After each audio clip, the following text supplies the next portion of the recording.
Alongside Alex Ferrario and Tanner Hendrickson, I'm Brandon Kiley. You've got BK and Ferrario here on 101 ESPN. That is what it sounded like over the weekend. Bob was choosing on the call as Texas loses, as some of us definitely predicted. I certainly saw that one coming, just as I saw Penn State losing on the road at UCLA.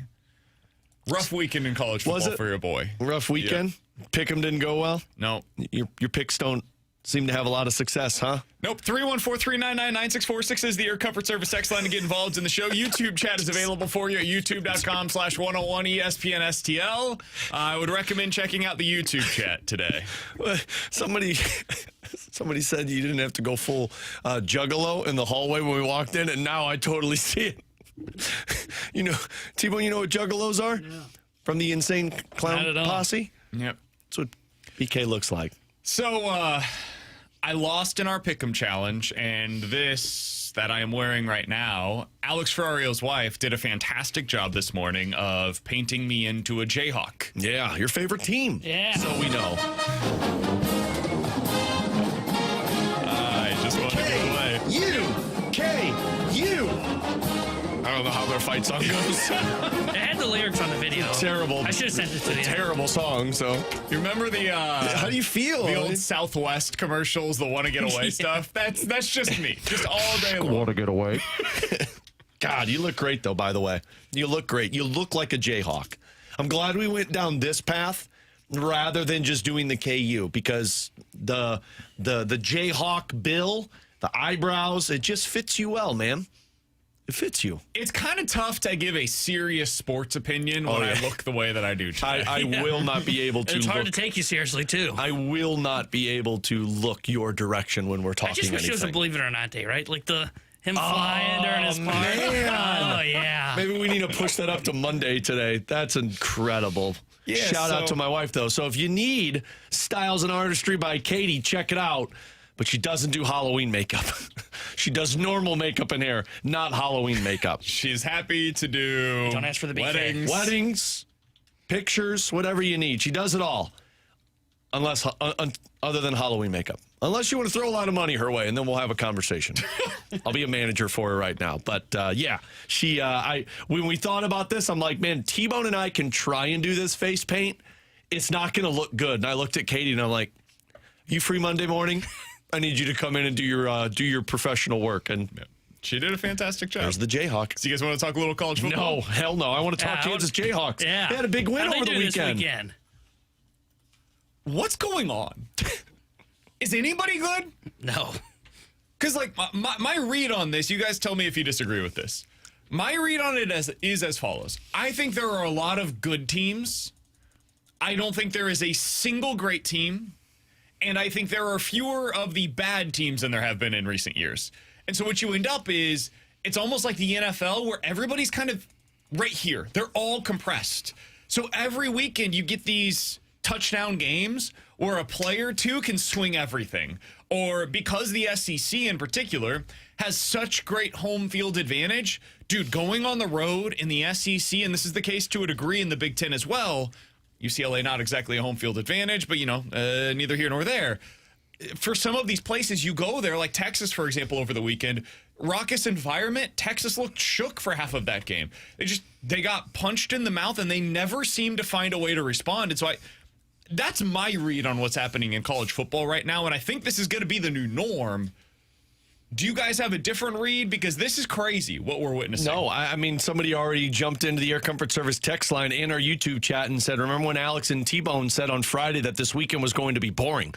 It was for my apple picking. It was supposed to be boring, but T-Bone and I also said that we're not going to learn anything good from this weekend. You're going to learn bad from this weekend. And lo and behold, you learned a lot of bad this weekend with Penn State losing, with Texas losing. I don't know if it was bad, but Alabama and Vanderbilt were tight there for a little bit, and then Alabama pulled away. Like, this is what college football is now. There's no supreme power anymore. You've got a lot of teams that could lose on any given Saturday. And that's what I think the fun of it is right now. There's not an elite powerhouse that goes out there and you expect them to lose. Looking at the schedule, yeah, it was pretty boring. But, man, you want to talk about any team potentially falling. Penn State losing to UCLA, even like you looked at it and you didn't think Georgia could lose, but still, there's a chance in college football no matter who you're playing. So I think this is why college football is exciting, because there is no one great team anymore. And I think the big driving force for this, there's not a great quarterback really in college football that's really showcased themselves this year. All the quarterbacks that we were talking about coming into the year have disappointed for the most part. You look back at Clemson. Now, they won big this weekend against Bill Belichick's squad. But Cade Klubnik, everybody was excited about him. Has not played well this season. Penn State, all the hype was around Drew Aller. He was terrible in that game against UCLA over the weekend. All the hype around Arch Manning, right, was the betting favorite to win the Heisman coming into the season. And he was awful. And he's been bad all season long for the Texas Longhorns.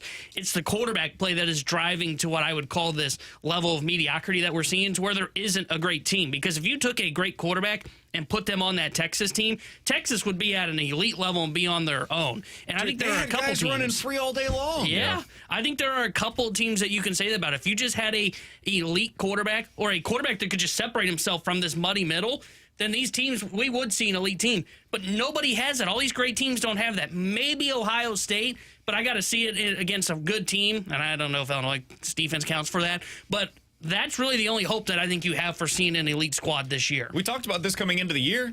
There were a lot of questions about quarterbacks, like even the guys that people were excited about at the, Texas of the world, LSU. Many of them did not have the experience that feels necessary at times to feel good about them, right? Like the upside was huge, but the downside was also there. And I feel like a lot of the offseason people didn't spend any time talking about the downside. They exclusively talked about the upside of a guy like an Arch Manning. Well, we've seen the downside, man. This is what it can look like, is when you've got a guy that you're trying to break in, man, sometimes he's going to pee down his leg. And he's done that multiple times already. And so now what you have, like Drew Aller, that one I don't understand. Yeah. I can't explain Penn State. Last year, they had Drew Aller there, and maybe he was a Tyler Warren creation. Maybe that's what we're learning is, hey, Tyler Warren, man among boys, even in the NFL right now, that guy is amazing. He has changed the outlook for the Colts offense, just Daniel as he Jones did look good with Penn State. Maybe that was the answer. And on defense, maybe they were a creation of the number 2 overall pick, who's now playing really well for the New York Giants. Maybe it was just that simple, and we overlooked it. I don't know. But them going on the road at UCLA, that's different than Texas. Texas going on the road, they went up against a really good defense in Florida, and then they took 30 minutes to remember that they played football on Saturday. Penn State? Dude, UCLA is one of the worst Power 5 teams in the country. Going into the weekend, the odds were in favor of them going 0-12. And now they beat you? Penn State's done. It's over. There's almost no scenario in which a 2-loss Penn State team gets into the college football playoff because of how many other teams are likely to finish with 2 or fewer losses. Illinois, for example. Yeah. If Illinois finishes with 2 losses now, they will be ranked ahead of Penn State because of that blemish. I was going to say, which one's a worse loss? Illinois getting beat by 53 or Penn State losing to one of the worst teams? Any team that you brought up, This is worse. They lost to one of the only teams that it is. You cannot come back from this kind of a team, this kind of a loss. You can't, man. It's that bad. It is a true scarlet letter on your resume. And you could do it if it was like the first loss, because we saw Notre Dame lose at home to Northern Illinois last year. They were able to recover from it. But you can't do it when it's your second, right? And especially because, like, now, how am I expecting you to beat Indiana, who's on their schedule still this year? I think they get either Michigan or Ohio State. Like, yeah, you're right. I don't see a path for them to the college football playoff, and it unlocks the path for somebody else from the Big Ten or somebody else from the SEC now that you see Penn State has fallen. Because I thought there were 3 elite teams in college football. I thought it was Ohio State, Penn State, Oregon. And as I've learned, it's not Penn State, and we'll see about Oregon and Ohio State. How do you feel about Miami? Because I was talking to my friends over the weekend. I texted a few buddies the question that I asked you guys. I think this was last week, where I said, hey, if you get $1 million for every team that you correctly predict to get into the college football playoff, but then I take $1 million from you for every team that you put into this entry that does not make it into the college football playoff, how many teams would you be willing to guess? You can guess as many as you want or as few as you want. How many are you confident will get there? A lot of people that texted me back said, I feel confident Ohio State, Miami, Oregon will get in, and I'm not comfortable saying anybody else. Would that be your list? Are you comfortable putting anybody else in there right now? Probably that would be my list. I think I would be comfortable putting. I would be uncomfortable putting an SEC team in right now because honestly, it's a minutia of the same team right now. Like you're just looking around being like, nobody has taken this and ran with it. You're probably, like Tebow mentioned, because of that loss by Penn State, that might welcome in another SEC team, which opens up more possibilities for more teams. But man, if you're telling me right now I have to give you guaranteed picks, I'm not picking anybody from the SEC. Somebody on the text line said Texas Tech would be one that they'd throw in there. You could include them in this list, and I think that's fair. I'm just not positive yet because they beat Utah. It's a good win. I don't know. They also don't have to play anybody. Yeah. So yeah, you could throw them in there. Probably I think the that's best record, but I also don't know how many Big 12 teams are getting in. Yeah. And that's my fear is I think there's only going to be one that comes from the Big 12. And a lot of people were talking Arizona State, right? Yeah, but they had the loss to Mississippi State, so I don't know if you can now. Like, they got to run the table. And if there's just one team that gets into the Big 12, we're talking about the Big 12 champion. So do I really want to kind of gamble $1 million on a 50-50 case? I'm good. I would put Miami, Florida in that because they look like by far the best team in the ACC. Now, they also have a schedule that allows for it. They've gone through their toughest games. They look like a team, though, that looks like they're one of the best teams, but then they lose the one big game that they play in. In the playoff. But that's enough. Yeah, I was about to say, I wouldn't feel confident saying Miami will be in the championship game. Getting to the playoff, I have a decent amount of confidence about that right now. Look, are they a great team, though? I think they're good. I'm not willing to go any further. I think they're flawed, which I think I could say, other than Ohio State and Oregon, which we might be saying at some point this season, I think these teams are flawed. And I think this is the new college football. I still go back to 2 years ago. Remember that year that we had Michigan, Washington, Texas, and Georgia? Mm-hmm. Those teams were amazing. Absolutely incredible. Like that Washington team would run through these teams that we're looking at right now. The one that had Roma Dunze and McMillan, all those receivers that were running around. I mean, that was an elite quarterback. That team was absolutely incredible. And then Michigan just romped over all of them. They were just clearly the best team in college football. Those teams, all better than anybody we have to offer this year. And last year was the same thing where I remember going through the season, we were like, man, I don't think any of these teams necessarily stack up against the top four from 2023. And the further that we get into this thing, it's only 2 years of evidence, but I'm starting to feel like this is the new norm. You will consistently have these flawed teams that are up there at the top because you can't stack that same amount of talent on top of one another the way that you did previously because the transfer portal, NIL, all of this is going to make it more and more difficult to retain the talent that you had. It's like in the NFL. Once you get good, once people see the talent that you have on your roster, free agency starts to pick it apart. So it makes it so difficult to continue to build on that success that you've had in the past, regardless of which sport it is. And college football is more and more becoming a professionalized sport. Alongside Alex Ferrario and Tanner Hendrickson, I'm Braden Kiley. We have a lot of people on the YouTube chat, youtube.com/101 ESPN that are saying, what the hell's going on right now? I lost our Pick'em Challenge in the first month of the season, as I am typically prone to do. And so our Pick'em punishment for this month was I had to get my face painted in the colors of a rival. And if you go over on the YouTube chat, you can see youtube.com/101 ESPN STL. She painted me as a Jayhawk for the day. K-U.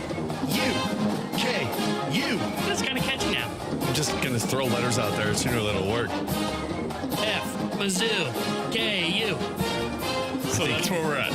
I always knew you were deep down a Jayhawks fan. That was a great college football point that I just made. I couldn't take it. I couldn't even look at him. Oh, no, I know. I had to look down because I was starting to smile and laugh. When we talk hockey, you and I are just going to have to make eye contact the whole time. I just can't look over here. So, yeah, that is why I look the way that I do right now on the YouTube, youtube.com/101 ESPN STL. All right, coming up in about 15 minutes, we'll get into our NFL weekend recap. The performance that's going to stick with us from the week, team that was most disappointing in a win, impressive in a loss, or what performance has you most curious coming off of the weekend? We'll get into all of that coming up in about 15 minutes. But Alex, the Blues roster is basically set, and then they had a potential injury scare over the weekend. What does it mean for their lineup? We'll talk about it coming up here on BK and Ferrario.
Tanner Hendrickson here to tell you about my friends at DraftKings Sportsbook, America's top-rated sportsbook app, which is coming soon to the Show Me State. As new Missouri customers can download the DraftKings Sportsbook app today, when we go live, place just a $5 bet to unlock $300 in bonus bets. Starting November 17th, you can create your DraftKings Sportsbook account in Missouri and get ready for launch day on December 1st. DraftKings Sportsbook brings everything you need to elevate your game day, including live in-game betting, lightning fast payouts, and endless ways to get in on the action, all right from your phone. And when DraftKings Sportsbook goes live in Missouri, you'll be betting with the Sportsbook app trusted by millions. Safe, secure, and has fast money withdrawals. So download the DraftKings Sportsbook app now and grab $300 in bonus bets with just a $5 bet when we go live December 1st. In partnership with DraftKings Sportsbook. Gambling problem? Call 1-800-GAMBLER. 21 plus. Physically present in Missouri. Eligibility restrictions apply. Bonus bets expire 7 days after issuance. Excludes customers who redeem pre-launch sign-up offer. Terms at sportsbook.draftkings.com/promos.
After all that, the Blues roster is basically what we could have predicted in, I don't know, July. Alongside Alex Ferrario and Tanner Hendrickson, I'm Brandon Kiley. It's BK and Ferrario here on 101 ESPN. If you just check us out over on YouTube, youtube.com/101 ESPN STL. Shout out to Alex Ferrario's wife, who put this lovely Jayhawk on my face today. I lost our pick'em punishment this month, which means I get punished and I look ridiculous on the radio for the next 2+ hours. So if you want to check that out, youtube.com/101 ESPN STL is the place where you can go to see it.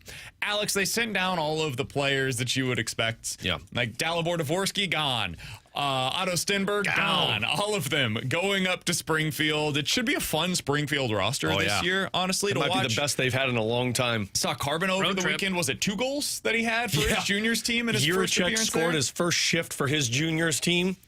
Love to see it. Curb said this again on the broadcast Saturday. Like, there are not just Blues scouts around the NHL that think the Blues have one of the best pipelines in the National Hockey League. Yeah, that makes sense. Yeah. After seeing what we did in training camp this year. And all of them are back down in the minor leagues and juniors hockey. In favor of veterans on the Blues NHL roster. So they have one extra player currently on the roster, and that seems to be the PTO situation. We'll see what happens there. Alex, there was a potential injury scare there over the weekend with Oskar Sundqvist. He was carried off the ice. He didn't put really any pressure on his foot, took a fall. We don't have any update on that. We're hoping to get one at some point later on today. Does that change anything in your opinion with the Blues lineup combinations or with how they're potentially going to set things up here? It does. And I wasn't at skate yesterday when Sundqvist went down, but talking to some people that were there, I mean, he just had an awkward spill and like he was skating, but he had to be helped in terms of not putting much pressure on his skate. So, I mean, to me, it changes the sense of, I thought after the game on Saturday, it was a done deal. It was going to be Joseph and Lucic as the two extra forwards, and Texier was going to be placed on waivers. Mostly because I just think Lucic plays the role better than what Texier plays the role as. But with the Sundqvist injury, and I don't know the extent of this one, let's go down the path that this is more than just a couple of games. I think you have to keep Texier on this roster now, because if Joseph then essentially becomes your 12th forward, you've got to have another guy that can play every single game for you, because I don't believe Milan Lucic is going to be able to do that. Now, I know a lot of people are going to react and say, well, then Lucic shouldn't be on the team. Lucic matches what they want from a 14th forward. The problem now is now you don't have a 13th forward. So I do wonder if the Sundqvist thing is as serious as you think it might be. At least that you fear. And we don't know. Then you might have to keep Alex Texier, because then Lucic is still your 14th forward, and then Joseph and Texier can battle it out, because one of those guys are playing on the third line right wing. Because if Sundqvist is gone, my guess is Bukestad's going to go down to the fourth line center role for you. So anything can happen, but I think that's what shifts, because prior to Sundqvist's injury, to me, I think Texier was headed towards waivers. But when he went down, that changed a little bit of what the Blues are thinking. I just wonder if it changes like the actual lineup, because my expectation was going into opening night, Sonny was that fourth line center. I think it has to. I think Bukestad becomes your fourth line center. So who's in your third line now? Joseph? Joseph, probably, because he earned a 12th roster spot in camp. Does that make more sense than having Bukestad on that third line, having Joseph as a fourth line winger, and putting Nathan Walker as your center? If you're asking me, no, it doesn't. It would make much more sense to have Walker as my fourth line center and put Joseph on the fourth line, because I think you need offense still on that third line. You just need your fourth line to be good on a forecheck, keep the puck in the zone, and set your guys up for success. Just be a pain to play against. And Joseph can play that way. If you take Bukestad off of that third line, maybe your fourth line can become a little bit more offensively inclined, but I think Bukestad is a better winger than he is a centerman. So if it were me, Bukestad would stay right there, and Walker would be my center on the fourth line, and then Joseph plays on that fourth line wing. All right, a little bit of news passed along. This is a big one from the NHL. According to his own Twitter account, Connor McDavid, quote, "Our journey here continues." There are multiple reports now coming out suggesting that Connor McDavid has agreed to an extension with the Edmonton Oilers. Now, there are some speculation it is not for as many years as it could have been, and it is not for as much money as it could have been if he had taken, everything that was potentially offered to him. Alex, we're waiting for more details on this to be announced. Also, news coming out from Mark Spector. Jake Wallman has agreed to a new deal to stay in Edmonton as well. Oh, that's the biggest signing. 6 years. What a great job by Jake Wallman to just fly under the radar and be like, nobody will talk about my contract. They're just talking about McDavid. 6 years is what Mark Spector is reporting that Jake Wallman has. That's a good thing they announced that at the same time as McDavid. That's a desperate. That's not a good way to make Connor McDavid believe that you're putting a winning product out there. What do you make of the McDavid extension, Alex? I mean, I always thought he was going to stay in Edmonton just because, you're going to stay and hope to win a Stanley Cup. But I believe you're probably looking at 2 years of a contract extension, maybe 3. And to me, if you're Oilers fans, it's good because you got 3 more years of being a Stanley Cup contender, or probably should win a Stanley Cup. But if I'm like the Edmonton Oilers brass, that's great. But it still makes me nervous, because if I'm Connor McDavid, you got 2 years to figure this out. Figure out the roster, figure out the guys that need to be here so that we can win a Stanley Cup. Because if we don't have a cup, if we keep getting bounced in the finals, or if we start to regress and lose in the third round or the second round, then I'm gone. Fair. If I'm the Oilers, though, great. Fantastic. Yeah, 3 more years of it. I mean, now I have Leon Draisaitl and Connor McDavid for at least the next few seasons. Draisaitl is on that long-term extension at $14 million. Dude, what we're seeing other people get right now, it's absurd. That is a really good deal for Leon Draisaitl with the Edmonton Oilers. I mean, it's a well below market value deal.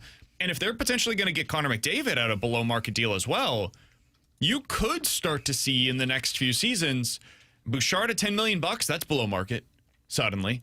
We'll see what Connor McDavid's at, but it sounds like it's going to be below what it's going to Kaprizov got. less than Kaprizov. Draisaitl's below market. They're suddenly going to have more wiggle room than they've had in recent seasons, which will hopefully, if you're a Edmonton Oilers fan or a fan of them potentially being able to get one, that should make it a little easier. It alleviates some of that pressure for them. I think this always made the most sense for both sides. As you tried to find the landing spot for Connor McDavid, I just didn't see one that really made a ton of sense.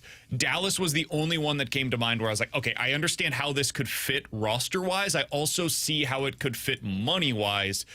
But that's really the only team that ever made sense for a guy like Connor McDavid, where he could potentially have more opportunity to win there than he has or will in Edmonton. Yeah, I mean, the problem for Edmonton is still going to be they don't have a goaltender.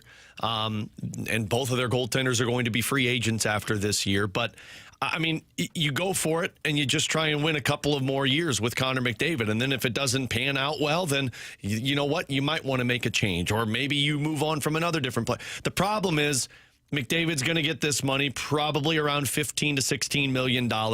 You're right. Bouchard's under market value. Draisaitl's under market value. But they do have guys that are over market value. Like I think Darnell Nurse has paid more money than what he should be making. Sure. And that's just, and I don't know what Jake Wallman's extension is going to look like, but if it's 6 years, I would imagine it's not crazy money. it's going to be probably around like Mikkola, like $5 mil, something like that. So their problem is always going to be a goaltender. You don't have a goaltender that can win, and that's the hardest part to find when you're trying to build a championship team. Does that look different when you're not going up against Florida? Because the Florida Panthers are the only team that has beaten the Edmonton Oilers in the postseason the last couple of years. And the Florida Panthers right now are not the team that they were over the past couple of seasons. Once you lose the best dude on your roster, you cease to be that dominant juggernaut that we have seen.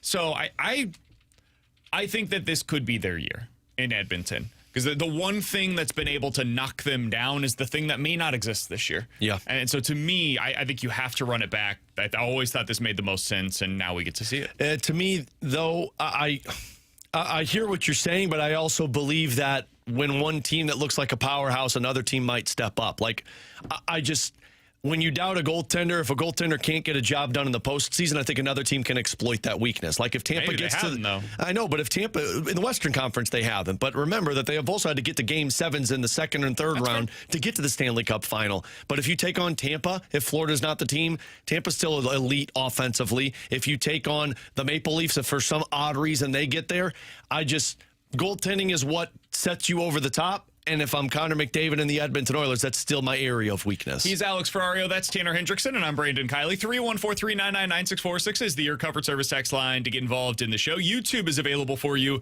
at youtube.com/101ESPN STL. If you guys have any questions, we'll get into those in 15 minutes. But coming up next, our NFL weekend recap, including the performance that we'll remember most from this week and what team has you most curious, for better or for worse, going into week number 6 after what you saw this week? We'll talk about that next year on 101 ESPN.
Tanner Hendrickson here with a Sports Center update driven by Johnny Londoff Chevrolet and Johnny Londoff Autoplex. Preseason has wrapped up for the St. Louis Blues, and they will have their home opener on Thursday as they will be taking on the Minnesota Wild. Well, pregame coverage starting at 6 o'clock on Thursday with Alex Ferrario at 6 o'clock, then puck drop at 7 o'clock with Chris Kerber and Joey Vitale. And the big news out of the NHL today, Connor McDavid is signing a contract extension with the Edmonton Oilers. And tonight here on 101 ESPN, Monday Night Football for you as the Chiefs take on the Jaguars. We'll have pregame coverage starting at 6 o'clock with kickoff at 7:15. This Sports Center update was driven by Johnny Londoff Chevrolet and Johnny Londoff Autoplex. SEMALondoff.com. Chevy, together we drive. Are you kidding me?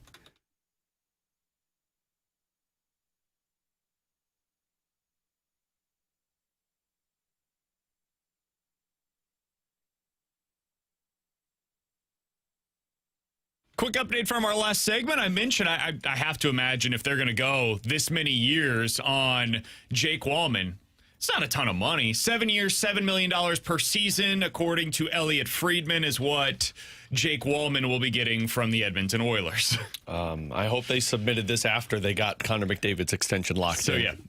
There's that. All right, let's dive into our NFL weekend recap. Let's start out with this, Alex. The performance that you're going to remember the most from Week 5, whether that be a player or a team, is what? Baker Mayfield. That guy rocks. That guy, we were just talking about it, that guy is my MVP favorite right now in the NFL. I mean, you're down Evans, you're down Bucky Irving, Egbuka's not healthy, and Chris Godwin has just come. But yeah, I know he looks like it, but they keep telling me that he's not every practice. And then Chris Godwin's coming back from injury. And then Baker Mayfield just goes on to throw for almost 400 yards and 2 touchdowns and just get into a slap match with the Seattle Seahawks. In my opinion, that's one of the, what? You never got into a slap match? No, I don't do that. You never seen those where they just slap each other? Yeah. No, That's what Baker Mayfield and Sam Darnold did. That's what Baker Mayfield and Sam Darnold did. They just kept slapping each other every time they'd get the ball. But that was a fun game. That was the most impressive performance that I've seen from Baker Mayfield this season, because that dude is down everybody and he's still making plays to keep his team winning. I just went over to FanDuel a little bit ago to see what the odds are on who's going to win NFL MVP right now. Josh Allen is plus 125, which in my opinion is absurd. Josh Allen's been good this year, don't get me wrong, but it's just like a normal Josh Allen season. He hasn't put up gaudy numbers since that first week against the Ravens.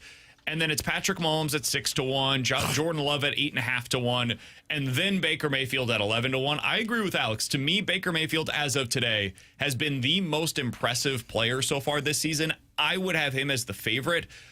I personally would put money on that. 11-1 odds to me is crazy. I got a question, Jayhawk. Go ahead. How the bleep is Patrick Mahomes second on that list? He's been great. He's been good. Genuinely, I think he's been awesome. I don't think he's been better than Stafford, Jones, or Baker Mayfield. I think that's fair. And I don't know how he's second on that list. It's same reason that Josh Allen is plus 125, name recognition. Yeah. That's it. I hate it. Same reason that Texas was ranked where they were going into this week, or why Notre Dame, after losing, moved up in the rankings. Like, some people just have name recognition, and Mahomes is one of those guys. All of these are jokes, sir, that you're presenting to me. That's fair. T-Bone, the most impressive performance from you this weekend? Mine would be the Patriots. Getting that upset win over the Buffalo Bills, 23-20. I called this on Friday. I said, hey, the Pats haven't been giving up a ton of points to teams, and I think we got thrown a little bit off the scent because they lost in week 1 to that awful Pete Carroll team in Las Vegas. I think the Pats might be good. Not great, but solid. A team that's going to float around 500. And they were able to shut down the Buffalo Bills offense last night. Yeah, I don't think we were thrown off the scent of anything. They lost to Vegas. They beat Miami by a touchdown. And then they lost against Pittsburgh. They didn't have a good start to the season. Like they the first month of the year, they didn't play well. They beat the hell out of Carolina. Most people do. Congrats. And this weekend they played great. I've got nothing negative to say from them yesterday, other than the fact that they booted me from my Survivor pool. Oh, man. I had the Bills last night, and it was not an enjoyable watch. That's on me. Mike Vrabel in a rock fight against a divisional opponent with Stephon Diggs having that kind of an emotional return. I should have seen that one coming. I unfortunately did not. I think you were too focused on the Jayhawks game on Saturday. No doubt. You get it, man. Sometimes you overlook that stuff. All right. And again, youtube.com/101ESPN STL is where you go. Oh, yeah. You got to check it out. Today for losing in the first month of the Pick'em punishment. So now I have been punished for my Pick'em, and I am out of my Survivor pool. It's a good weekend. My performance I'm going to remember for the weekend, T-Bone, can you go ahead and play this audio for me? Tonga Bailoa has Waddle. He's open. Touchdown. And Donald, look at him. What kind of speed do you get, young man? To the end zone. Achan, did he? He did. Look at this. Donald still on his feet. Caught back in the end zone. Xavier Leggett. Tonga Bailoa. God. Got his man! Touchdown, Waller! Young. Caught! It's Horn! Bryce Young. Got his man! Touchdown! Third and 10! Down goes Tonga. That was Eric Collins on the call for the Panthers game over the weekend. If you're not familiar with his work like me, I was completely unfamiliar with this gentleman prior to the weekend. He is the play-by-play voice of the Charlotte Hornets, Alex. He is going to be doing NBA on Prime games this upcoming season, and boy. I can't wait. He was amazing over the weekend for that game. Now, if he was doing like the biggest games of the week, I'm not sure that I would love it with regularity. However, for a Panthers versus Dolphins game, it was perfect because it added juice to a game that, let's be honest, had very little, but it ended up becoming a slap fight, as Alex would say, and it was a fun game to watch. So Eric Collins was my performance that I'm going to remember from this weekend because you guys mentioned the biggest ones. Yeah, I mean, just because of those highlights there, I'll be checking out some Charlotte Hornets games later this year for that reason and that reason only. Watch NBA They won't be on good either. Prime. They won't be good either, but you know got what? the national games this year. That's where he's going to be. I got I'm other trying to stuff going on. Picture him going nuts on like a LeBron James. tonight. Amazing. Like a slam dunk. Absolutely Oh, yeah. Or amazing. just a 3-point shot late in the second half. All right. Next thing up here as we go through our NFL weekend recap. What was the team that was most disappointing in a win, in your opinion, Alex? Can I ask for clarification on this category? Sure, man. Is it disappointing for This is me week 5 of us doing or this. disappointing for the team? I don't care. You can take it in your Whoa, direction. okay, Just come on, clarify man. with whatever you got. Okay. You know what? I didn't like the tone. Beak. I feel like it was fair. Anyway, no, it wasn't fair. Anyway, I'll done give you this two every then week. because I got two different categories that fall into this. Go ahead. Disappointing for me was the Chargers because I don't think the Chargers are as good as we made them out to be when you They lose to the didn't win. Commanders. Yeah, we said win is a thing. No, you said a disappointing loss, right? No, win. Go ahead, man. Oh, no, Just no, go move with on. whatever you I'll want it to go. be. I wasn't listening. Change the I'll go segment. first. Mine is it's the game that we just heard highlights to, Carolina Panthers. Because Bryce Young, I know they won 27-24. He ends up throwing for 198 yards. He's not a franchise quarterback. Yeah. And he kind of turned things on towards the end of the season last year where it was like, well, okay, is it finally clicked? Remember, he got benched for, I think it was the Red Rifle, Andy Dalton, and then he gets the job back, plays really well. I thought, okay, maybe it's finally figured out. We are 5 games in, and I'm ready to declare Bryce Young has not figured it out. He is not a franchise quarterback. Though they won, he was not impressive in that game yesterday. I'll go with the Titans. This team has nothing to offer. Nothing. They're playing out the string. They should fire everybody. I think Cam Ward's interesting, but they're so bad that I don't even know how to evaluate him right now. They do everything poorly. Everything. They don't play good defense. They don't play good offense. They don't block. They don't catch the ball. They do nothing well. And somehow they won this game, Alex, because as Arizona was up, I think it was like 28-7 if I'm not about to be 28-7 if I'm not mistaken.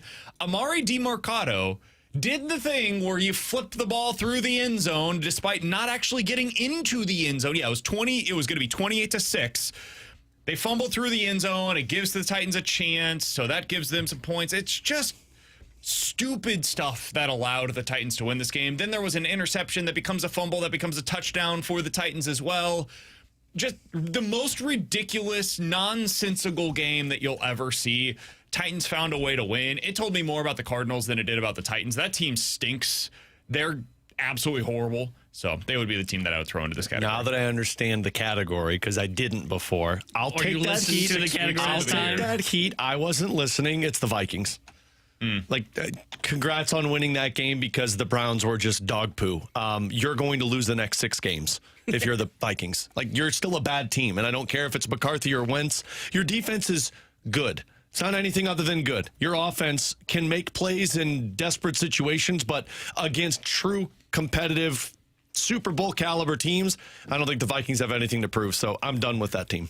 All right, here we go. You ready? No, you guys You want me to start so do that the way, spin around and then come back to me. The most impressive team in a loss. They lost the game, but you were impressed despite the loss. I got this, T-Bone. You sure? Is who? I got this. It's the Ravens. I'm just kidding. I understand the category. It's the Seahawks. Yeah, I agree. Yeah, Yeah. agreed. In that slap fight, I think the Seahawks are still the second best team in the NFC West. They're good, man. Yeah. Yeah. I think that team is legitimately I thought good. their defense was going to be better, though. I think the defense is good. I think the Bucs offense is that good. And the Seahawks were without Witherspoon. Like, they're Is that what it dealing with was? a couple injuries. Yeah. Because last week I didn't feel like they had well, maybe it was just because they allowed the Cardinals to get back into that football game. But last week I Their didn't feel defense like. going into this week was number one in most of the advanced numbers. Yeah. And they got rocked by Tampa. I think that told you more about Tampa Bay, and as you mentioned earlier, Baker Mayfield, than it did anything about how the Seahawks defense is. I know the 49ers beat the Seahawks in week 1. I still think the Seahawks are better than the 49ers, and they're the second best team in the NFC West, in my opinion. Yeah, I agree with that. I think the Seahawks are the clear one that stands out for me because, again, it's the defense. The defense got shredded this week, but I think the defense is going to ultimately be fine. I agree. Dude, Sam Darnold looks good again. You know, he was great for the Minnesota Vikings last year. He had the one moment where he was seeing ghosts in the playoffs. He looks great in this system with the Seahawks. They've got playmakers. Jackson Smith and Njigba looks like a legitimate number one wide receiver, which I wasn't sure that we were going to see him get to this step. They don't really have anything outside of that, but it's okay. The offense is fine, and Darnold is picking apart defenses. I'm going to go with the Browns. You mentioned the Vikings earlier, Alex. The Browns should have won that game. Yeah. I picked them going into the weekend to win straight up. I thought they were going to find a way to do that, and then, the Browns happened. But You're the reason why I lost that game. I really did think they were going to win, and I was impressed by the way they performed. Dude, Quinshon Judkins is a really good player, and he's added something to their offense. David Njoku had a big game for them as well, and that defense is just relentless.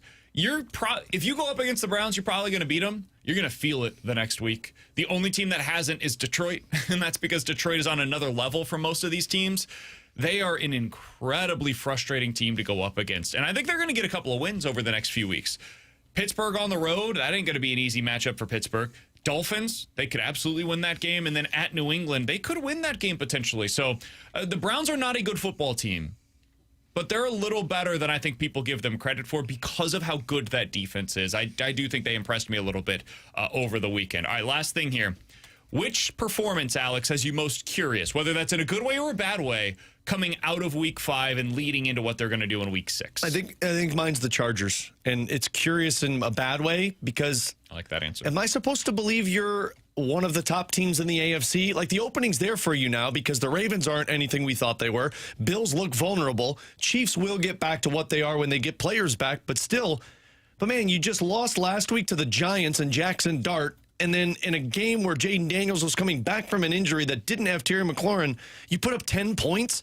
You put up 28 points in the last 2 weeks against the Giants and the Commanders. Like, I'm curious about this team because they seem like a team that will be in the playoffs, but also seem like a team that will get beat in the first round of the playoffs. Can I go next, T-Bone? Yeah.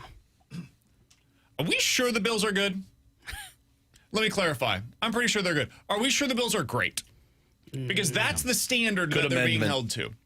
And this is what they have done so far this year. They beat the Baltimore Ravens, who have one of the worst defenses I've ever seen, by 1 point. Gave up 40 against them. Then they beat the Jets. All right, cool. Everybody else has done that too. Then they beat the Dolphins. Cool. Everybody else has done that as well. Then they beat the Saints last week. All right, am I supposed to be impressed? And now they lose at home against the New England Patriots. Now, I don't know how much any of this matters because they got gifted from the football gods one of the easiest schedules you will ever see from a team that finished in first place in their division from a year ago. They do not play most of the best teams in the NFL. But this team doesn't do the things that you would expect them to be like this elite level contender. I think the Bills are good. I'm not sure they're what we've come to know them as. Their defense is still not playing well. Even last night, man, they couldn't get stops. When they absolutely had to have them, they just couldn't get stops. They play this soft zone, and it's infuriating to watch. Tre'Davious White is consistently out there. That guy hasn't been good in like 5 years. So the Bills have a fun offense. Josh Allen is always going to scare you. The defense isn't good enough, and I'm not sure, I don't believe they are the elite level contender that we have seen in years past. They're the team I'm most curious about. What is this going to look like as we move forward here? And mine kind of ties into it because they were the They were the undefeated team as well going into the weekend, and it's your bird counterpart. It's the Eagles. I feel like I've been saying this for the last 3 weeks when we do this. To me, they do not scream a good football team. They don't run the ball well. Their O-line is getting beat up. Jalen Hurts does not look great at quarterback. And I know he threw for 280 yards and 2 touchdowns. He took 6 sacks yesterday. A.J. Brown's like not involved in the offense at all. And then their defense fell apart in the home stretch to Bo picks. I'm not sure the Eagles are a great team. I don't even really know if they're a good team. Do we have a great team this year? I don't think so. I don't think there is a great team in the NFL this year. I think there are some good teams, and I think it's what could lead to something wild happening in the postseason this year. Fun one, man. The opening is there, by the way. I'm very curious to see what happens tonight in this Monday Night Football game, Chiefs versus Jaguars. There's a little part of me that wonders, am I doing with the Chiefs what I did with the Bills? Where I see the Bills offense against that Ravens defense, and I'm like, oh my God, they're going to be so freaking good this year again. And then ever since, they haven't looked that way. The Chiefs offense, everybody last week said, they're fixed. It's all figured out. All they needed was Xavier Worthy back into the lineup. Or was it that they went up against the Baltimore Ravens, who apparently can't stop anybody? Like that is one thing that I've got on my fraud watch going into tonight's game is, can the Chiefs do it again against what has been a really good defense for the Jacksonville Jaguars? Or did we overreact a bit to what we saw against the Ravens when now we know the Ravens just aren't good? That team is so bad, dude. That's another thing I'm curious about as well. What's the floor look like there? Because it looks bad. Is this like a 5-win team, a 6-win team? That's where it's going to get really interesting. All right, Alex, we have some news here to pass along. This is wild. Connor McDavid has officially re-signed with the Edmonton Oilers. What are the details on this, Alex? 2 years at $12.5 million AAV. Man, a couple of things come to mind here. One, he's leaving money on the table for the team to go out there and make the necessary additions that they need to win a Stanley Cup. Well, they did. Yeah. They just re-signed their guy. Yeah, 7 years, $7 million per year. They've got it figured out. We got Walden. Yeah. Well, and it's funny because as soon as this came out, Murat Tess, who we've had on before, he's the Winnipeg Jets insider for The Athletic, he said, I wonder if 2 years is enough for Edmonton to find an actual goaltender. But, like, if I'm McDavid, I just signed a 2-year deal, and then after that, I can get my long-term extension and get my market value as the cap continues to rise, but also I can go out there and prove it for 2 more years. Not that you need to prove it, but you're talking about a guy who could get closer to $20 million in 2 years for a long-term contract and still get $12.5 million AAV for the next 2. I think for guys like Connor McDavid, money's not going to be a problem for him. Right. 2 years as well. Like, this takes him to his age 30 season, means he can sign 7 years wherever he goes after that, and he's basically up to the end of his NHL career. So this is going to be the deal that it's effectively a bridge deal. Yeah. Now, it's not signed in the typical form or the typical age in which those deals are signed, but he's giving them a chance. He's saying, hey, this is where I'm at. I'm giving you this opportunity. I'm leaving probably $6 million per year on the table, like $12 million in total. At minimum. Go use that. Go use that to add around me. See if we can win a cup or multiple cups here. And then if we do, I'll stay here long term. And he's going to be 30 when he's up for her next contract. Did you say that already? Sorry, I was double checking what his age was, so that's why I looked at it. But, I mean, he'll get a 7-year deal and go up to 37 years old, so I'll take that. I was looking it up. I wasn't listening. Really nailed this one. You know how I know you were listening? Because I was looking it up on the computer. No, because everything you just said is what I just said. Yeah. Like, word for word. That's fair. I get it, man. I look ridiculous. Well, I have not been able to look at you for either. Not listening to me either. All right, he's Alex. That's T-Bone on BK. Questions and answers coming up next here on 101 ESPN.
All right, 314-399-9646 is the Air Comfort Service text line for questions and answers. If you guys have any questions, go ahead and get them in right now, and we will get to those. From the 636, guys, any word on where College Game Day will be this weekend? Does Mizzou playing at 11 a.m. rule them out? It does not rule them out. It is the kind of thing, though, that you typically don't expect. A lot of the time they'll do, like, the 6 p.m. game.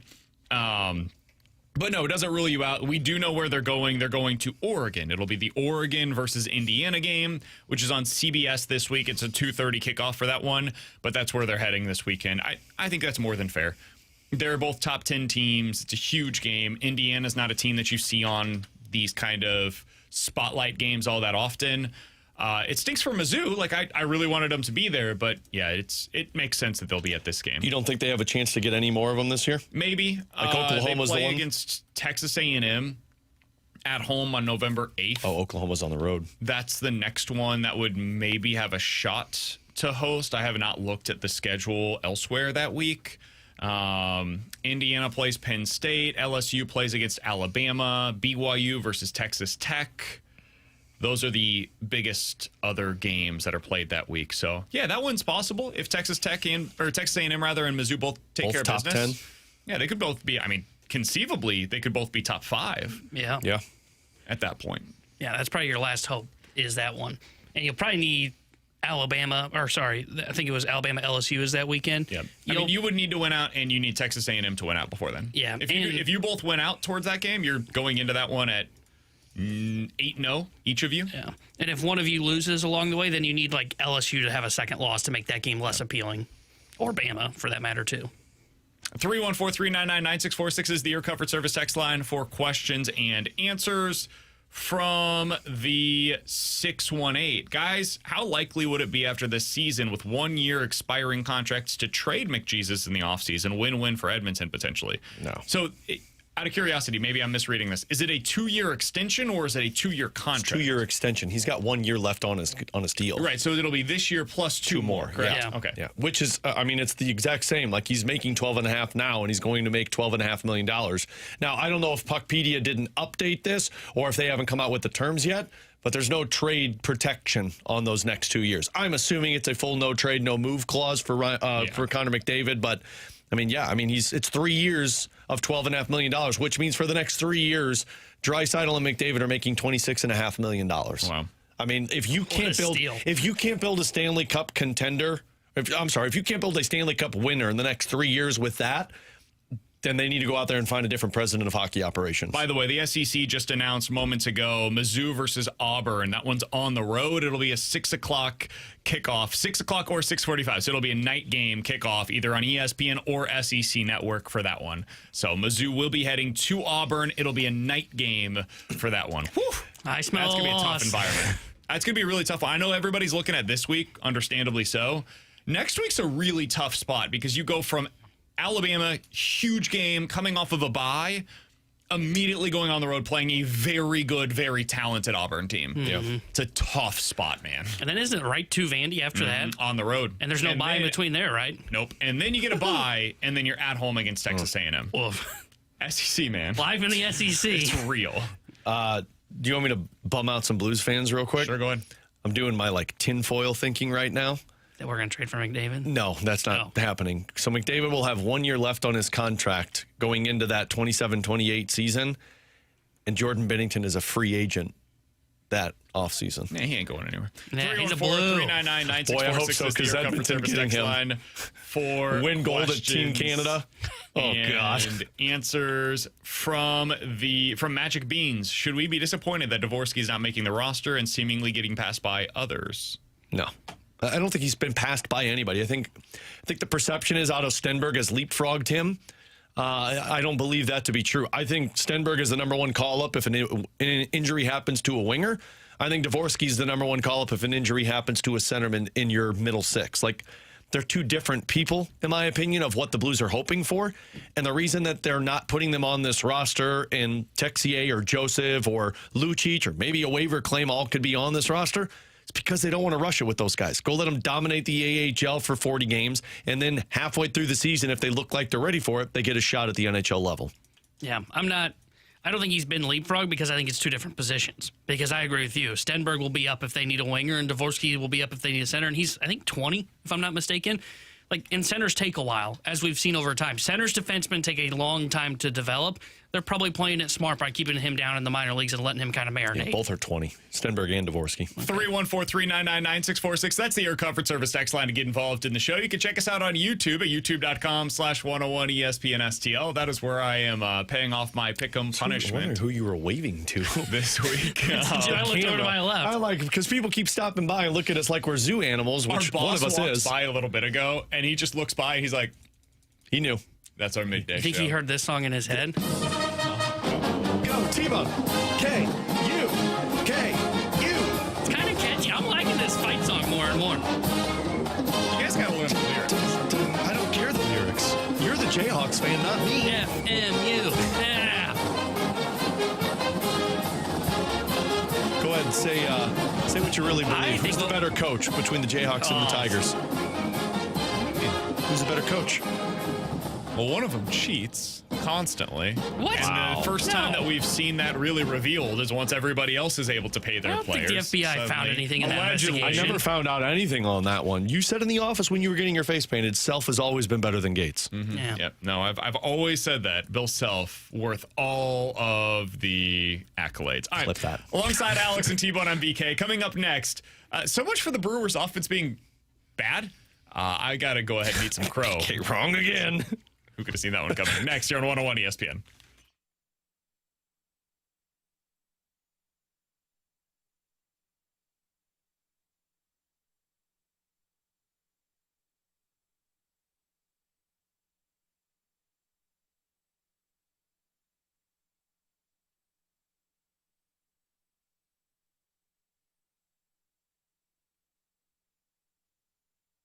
Hey, it's BK. It is time to unlock your inner champion. You can do so with Victory Men's Health. Check them out today. VictoryMen'sHealth.com is the place where you can go to find out all that they have to offer, whether that's erectile dysfunction issues that you would like to get handled, whether it's weight loss goals that you're trying to meet. Maybe you're feeling some of the symptoms from low testosterone. You can get those levels checked over at Victory Men's Health. Book that first appointment today. You'll go in there for your consult, and they'll be able to find out, all right, what does it mean for you to unlock your inner champion, and how can they do that for you? VictoryMen'sHealth.com is the place where you go to book that appointment. Super easy process. Go over there, click in the Book Now tab, top right corner of the page, put in your name, email, phone number, tell them BK with 101 ESPN sent you, and then tell them what it means for you to unlock your inner champion. 4 great locations across the St. Louis area: O'Fallon, Illinois, O'Fallon, Missouri, Sunset Hills, and the location that I personally attend as well, out in town and country. So whether it's erectile dysfunction, weight loss goals, low testosterone, vitamin infusion, supplement shop that you want to learn about, red light therapy, cardiovascular testing, they'll unlock your inner champion at Victory Men's Health. Learn more at VictoryMen'sHealth.com.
Alongside Alex and T-Bone, I'm BK. So much for the Brewers having a bad offense. I don't know who said that on our show, but I remember somebody distinctly saying this is an offense that once we get to the postseason, it's going to look the way that it always has, and they're going to get blown out.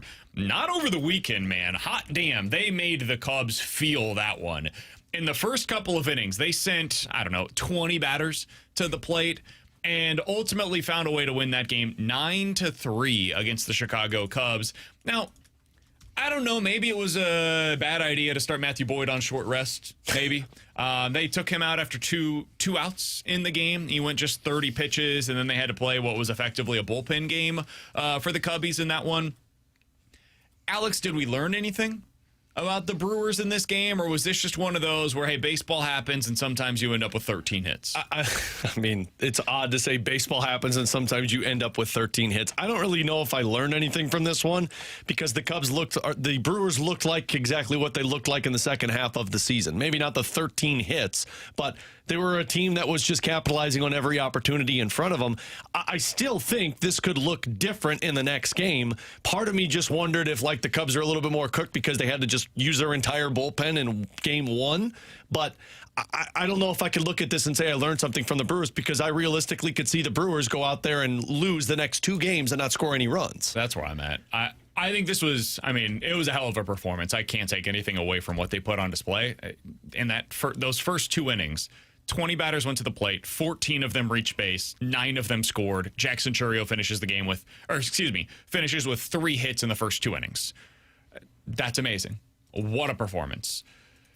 I don't know what that means for tomorrow, or for tonight, rather. I don't think it changes anything for tonight. I would take the Cubs today with Shota Imanaga on the mound. I would take them to win outright against the Brewers. I think they've got the decided pitching advantage. So, to me, it doesn't really signify anything for the rest of the series. It just says, hey, unbelievable performance in game one, and because you had that, now you banked that win. That's there for you, and now it's that much tougher for the Cubs to be able to come back. Yeah, I think tonight they will probably get to the Cubs again, and then they will kind of showcase and prove people wrong. Because, you look, since they really kind of clicked into place, May 25th is kind of the date that I would bookmark when they kind of go on I think it was like a 10-game winning streak, and then they just took off from there.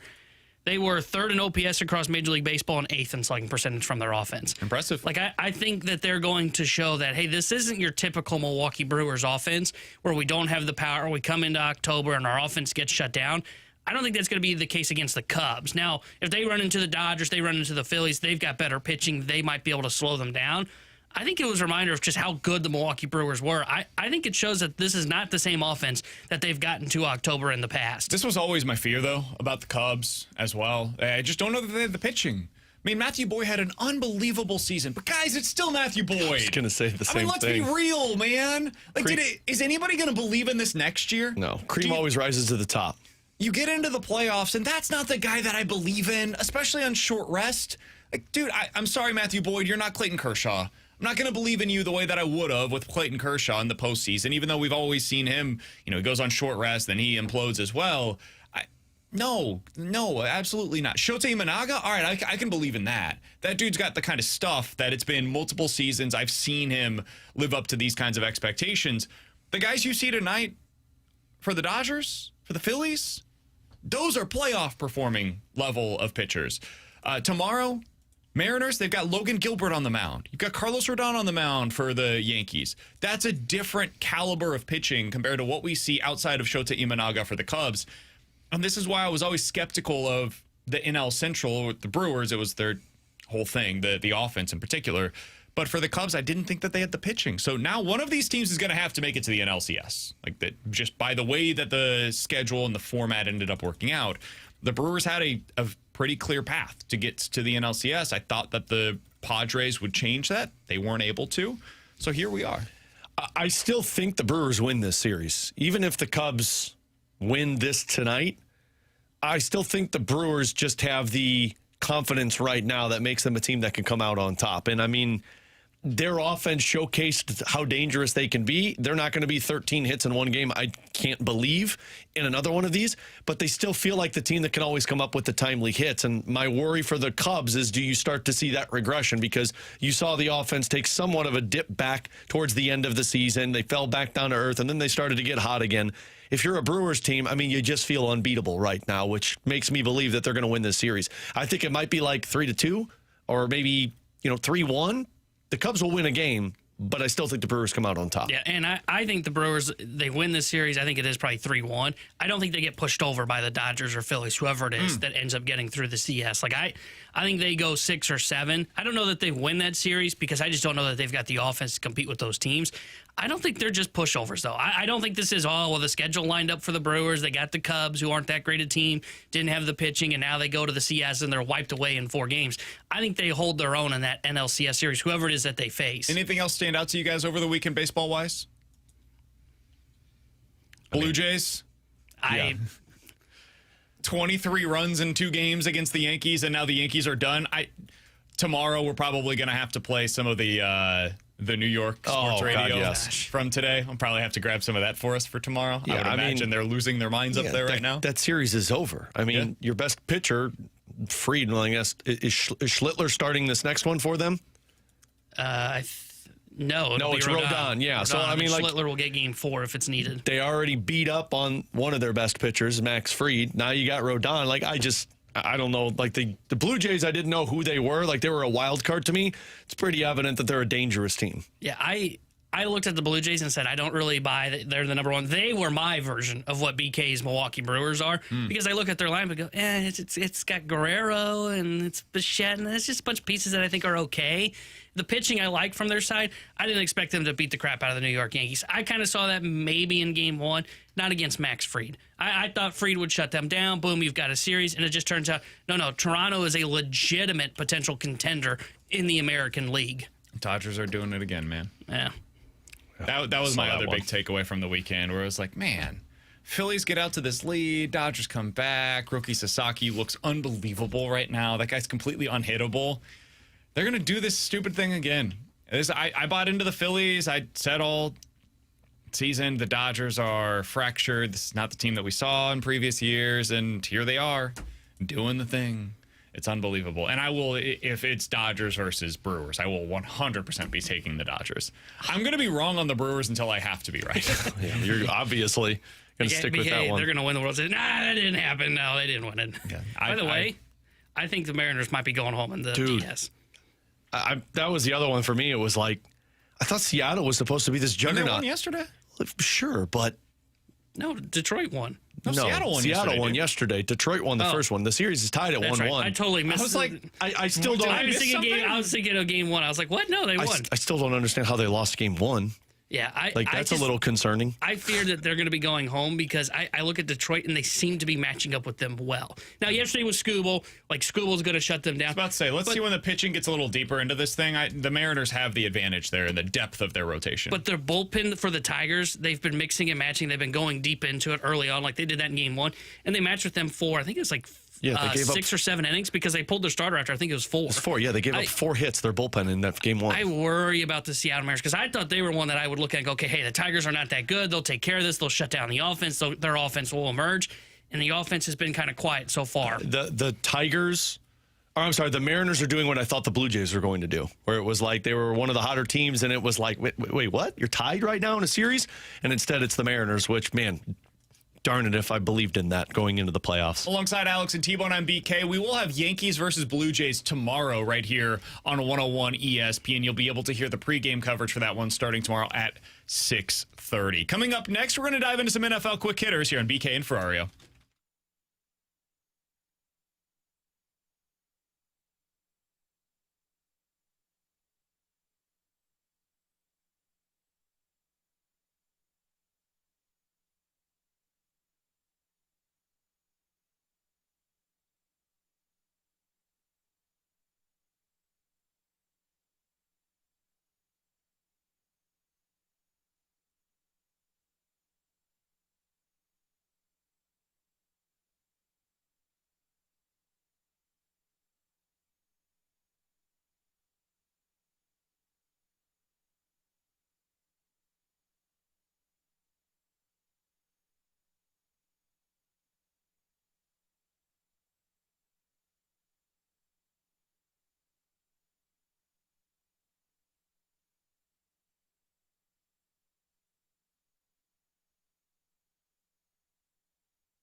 Alongside Alex and T1 on BK, let's dive into some NFL quick hitters. We all knew the Ravens were dealing with injuries, but should they really look this bad, Alex? No, I didn't think Derrick Henry should look this bad, but I mean, your defense as a unit is missing two of its best players, so that I guess is understandable. But even without Lamar Jackson, I thought that the system in place would at least look somewhat better and consistent. And I mean, Derrick Henry is just a shadow of himself right now. So I think they would be bad. I didn't think they would be this bad in terms of looking at a team that might get to 5 or 6 wins this year. Derrick Henry, since that Buffalo game when he looked amazing, 169 yards on 18 carries, averaged almost 10 yards per carry. Since then, 11 for 23, 12 for 50, 8 for 40, and 15 for 30. As a fantasy holder, not enjoying it. I rejected a trade that I proposed to get Derrick Henry after that game last week, and it's like, oh, he might be broke. Yeah. I agree it shouldn't look this bad. If they got blown out like that, and it was, I don't know, say they were playing Buffalo or the Chiefs when they've got all their weapons, I would have said, okay, Lions. that makes sense. Lions. I'd look at that and go, okay, that makes sense, right? You're down a bunch of pieces. Sure, you will get beat by the best of the best. The Texans are not good. Their O-line can't protect C.J. Stroud, and he just had a field day against you. Like, it should not be this bad. I thought the system in place on defense would really be able to hold up, at least against the Houston Texans. The fact that it didn't tells me they're just not going to be able to turn this ship around. I think the Steelers are better than the Ravens right now in the AFC North. I think the Ravens are done. I don't think they have any chance of making it to the playoffs this year. Was it I don't think you can 2% come back chance from when this. you're 1-4? I'm not sure. I haven't checked. I think it was. I think I saw it on the broadcast last night to where they said like the team that's 1-4 is like a 2 or maybe it was a 3% chance of getting to the playoffs. I understand that they've got injuries. I get all of that. There are legitimate explanations as to why they are not performing up to their expectations. They are the first team in the Super Bowl era to allow 37 or more points in 4 of their first 5 games. That is not explainable. There are no excuses for that. That is embarrassing. That's what that is. So the Ravens, to me, they're done. We can go ahead and stick a fork in them. They're cooked. All right, next that thing AFC up here. sucks. I just don't think the Eagles look right. Another team that came into the season, Super Bowl aspirations, and they still have them. I mean, to be fair here, they're 4-1 on the season. So I feel like every week we come on the show and the national analysts are going on their shows, Get Up talks about them. Oh, it's panic time in Philadelphia, and they won 31-25 against the Tampa Bay Buccaneers, who we all think have a legitimate MVP candidate in Baker Mayfield. Like, it's fair to say they're winning, and also they have these issues, though. And on Sunday, they really showed up. What is going on with Philadelphia, Alex? Why doesn't it look or feel right? I don't know, because on the offensive side, they don't like to throw the football, which, I mean, I guess it 38 times yesterday. Well, but leading up to yesterday, like that's been their biggest thing. Like they're not throwing, right? A.J. Brown's upset. I get that they threw it 38 times yesterday, but what's their bread and butter? Jalen Hurts running or Saquon Barkley? Saquon had 6 carries yesterday. They feel like a team that doesn't really have an identity right now, but I think the reason it doesn't feel good for a lot of people is their defense. Like their defense just isn't as shutdown dominant as it's been in years past, which makes sense because they lost a few playmakers. But the Eagles, to me, despite them not looking like the same team that they were last year, they're still the team that in the playoffs I'd be like, yeah, but good luck beating them. Like, I don't care what they do in the regular season. They're 4-1 and they don't look right to people because they're just kind of like gliding by and getting to 4-1. I think when the games matter, that's when the Eagles seem to hit their best. So until I'm proven otherwise, they're the same team. I hear you. That may well be true. And I'll give them the benefit of the doubt. I don't care what they do over the next 3 weeks. They've got the Giants 2 out of the next 3, and then they've got the Vikings in the other. They'll win all 3 of those games, right? They'll be 7-1 going into their bye, and we'll be like, all right, well, it's a weird start to the season, but it's still the Eagles. They're 7-1. Everything's going to be fine. They come out of the bye at Green Bay, home against Detroit. That's when we'll learn. Because if they are the team that you're saying, Alex, if they're the team we all believe them to be, they should look good against those teams. Even if you lose, you can deal with losing. It happens sometimes when you go up against the best of the best. But even if you lose in those games, you should look the part. It should feel different than it has for most of the season because it has just felt wonky. And even yesterday, there was that play where Jalen Hurts tries to hit A.J. Brown deep. I don't know if you guys have seen this one, but A.J. Brown quits on his route. He thinks the ball's not coming his direction, so he quits on his route, stops running, and then it gets overthrown. And people have talked about, oh, Jalen Hurts missed the throw. No, Jalen Hurts put it exactly where A.J. Brown should have been, but he quit on his route. And some of that's probably because for most of the season, that ball ain't coming his way. And so he's getting frustrated. He quits on his route because of what's happened in the first few weeks of the season. That's going to be the first thing they're going to have to address. If that is the problem, if there's locker room issues, then you have to move on from A.J. Brown. But I don't know if they're going to do that. Yeah, I don't trade him. If anything, you fire the coach and figure it out. Now, they're not going to do that in season, but this is part of the problem that I have with the Eagles is I don't know that everything that we've been talking about, like you mentioned that they threw the ball a lot yesterday. We called that going into that football game because A.J. Brown was having his hissy fit on Twitter. It was expected that they were going to throw the football.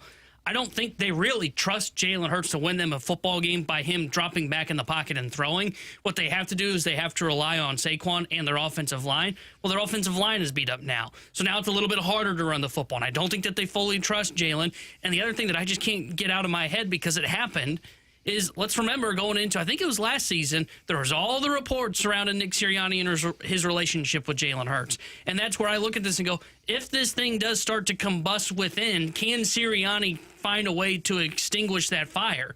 And I don't think he can. I don't know that he can. Last year it all worked out. They were winning. They were able to get to the Super Bowl and win the Super Bowl.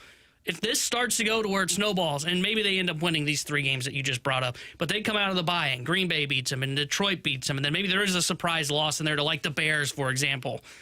All of a sudden, it's going to feel a lot like it was 2 years ago, where it was they started, I think it was like 8-1, and then they lost like 6 in a row going into the playoffs, and then they whimpered out in the wild card round. I'm going to do a fill in the blank for you guys. Please fill in the blank for me, Alex. The Indianapolis Colts are the blank best team in the AFC right now. Ooh. I would say they're the 3rd best team. And is that based on play so far this year or based upon your projection of what you think these teams will be at the end of the year? Play so far this year. Because my projection of what I thought it was going to be is I'm talking about for the postseason. Like if you, as we project what they will be in the playoffs, they will be the blank. But what are you saying there? In the playoffs, I don't know. To me, it's still an unknown. I think right now in the regular season, they're the 3rd best team in the AFC. I would have the Chiefs ahead of them. I would have the Bills ahead of them. Because I think so far they've been the best team in the AFC.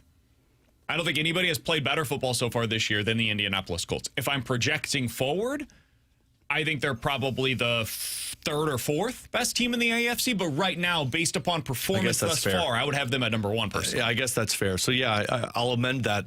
Best team in the AFC now, and then in the playoffs, probably the 3rd best team. Because I don't know if I trust the Chargers anymore. The Ravens aren't there anymore. And then just go through the rest of teams that could get in. I would have the Colts ahead of them. Yeah, I think they're probably the best. They are the best team right now. I would say 3rd best in the playoffs.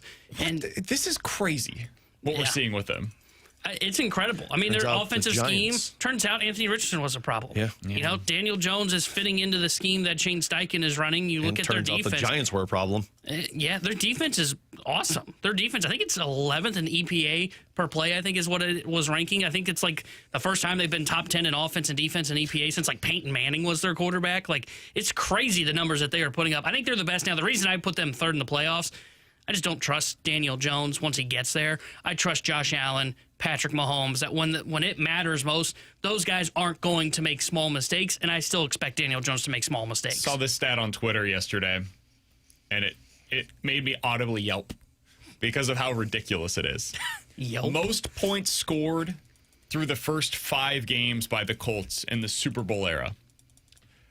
166 in 1968. Boy. 165 in 1967. That was the Johnny Unitas era. Heard he was good. 164 in 2007. Peyton Manning. That guy was good. 163 through the first 5 games of 2025. This would have been the 2nd highest scoring Colts team in the Peyton Manning era through the first 5 games of the season. That guy was amazing, consistently producing one of the top 3 offenses in the NFL throughout his time with Indianapolis. Daniel Jones is leading an offense that is scoring at that kind of rate. It's nuts, man. Kudos to him. I did not see it coming. I have talked a lot of trash about Daniel Jones throughout his NFL career. Bravo, man. That guy's balling. He is playing his ass off through the first 5 games of the season, and the Colts are a legit contender in the AFC. There are enough teams right now in the AFC that are flawed that they could really find an opening this year. This is the opportunity for them. Yeah. Kind of similar. Remember that Bengals team? They were incredibly flawed that went to the Super Bowl. I don't think that Daniel Jones is Joe Burrow. Don't get me wrong. I think his team, though, is better than that Bengals team was, more well-rounded. They could do something this year in the playoffs. The real test for me is going to be, do you fall into the Sam Darnold camp this past year in the playoffs, where when you get to the big game, absolutely, and you look like you see ghosts out there? Because Daniel Jones, we haven't seen that before, just like Sam Darnold. Gave him props last year, didn't buy it, and when it mattered most, he went into a shell. And it's funny you bring that up, because like my next question was going to be, is this the guy that if you're the Colts, you lock into one of those contract extensions? Not until where I it see is, it. hey, he Baker is our deal. quarterback. That's the one I was thinking of. I would lock him into the Baker deal. That's all I'm willing to do. Few years, 25 per, 30 per, something like that. That I'm willing to talk. If somebody else is willing to go beyond that, cool. Go do what the Vikings did. Like, it can have its downfall, don't get me wrong, but I think you've now seen, if we just get bare, basic, like, competency from the quarterback position, we're a really good team. And so that puts you into a pretty good spot to be able to add somebody else into the mix. All right, coming up in 15 minutes, we're going to dive into the junk drawer. But next, who is the current Heisman favorite? Has anybody had a moment so far this season? We'll talk about it next year on BK and Ferrario.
Tanner Hendrickson here with a Sports Center update driven by Johnny Londaw Chevrolet and Johnny Londaw Autoplex. Blues wrapped up the preseason over the weekend, and they will drop the puck on their home opener on Thursday as they take on the Minnesota Wild. We'll have pregame coverage starting Thursday night at 6 o'clock with Alex Ferrario. Puck drop at 7 o'clock with Chris Kerber and Joey Vitale. And the big news out of the NHL today, Connor McDavid signs a 2-year contract extension with the Edmonton Oilers, carrying a $12.5 million AAV. And tonight here on 101 ESPN, Monday Night Football for you as the Jags take on the Chiefs. We'll have pregame coverage starting at 6 o'clock with kickoff at 7:15. The Sports Center update was drawn by Johnny Londaw Chevrolet and Johnny Londaw Autoplex. SEMALauto.com. Chevy, together we drive. Are you kidding me?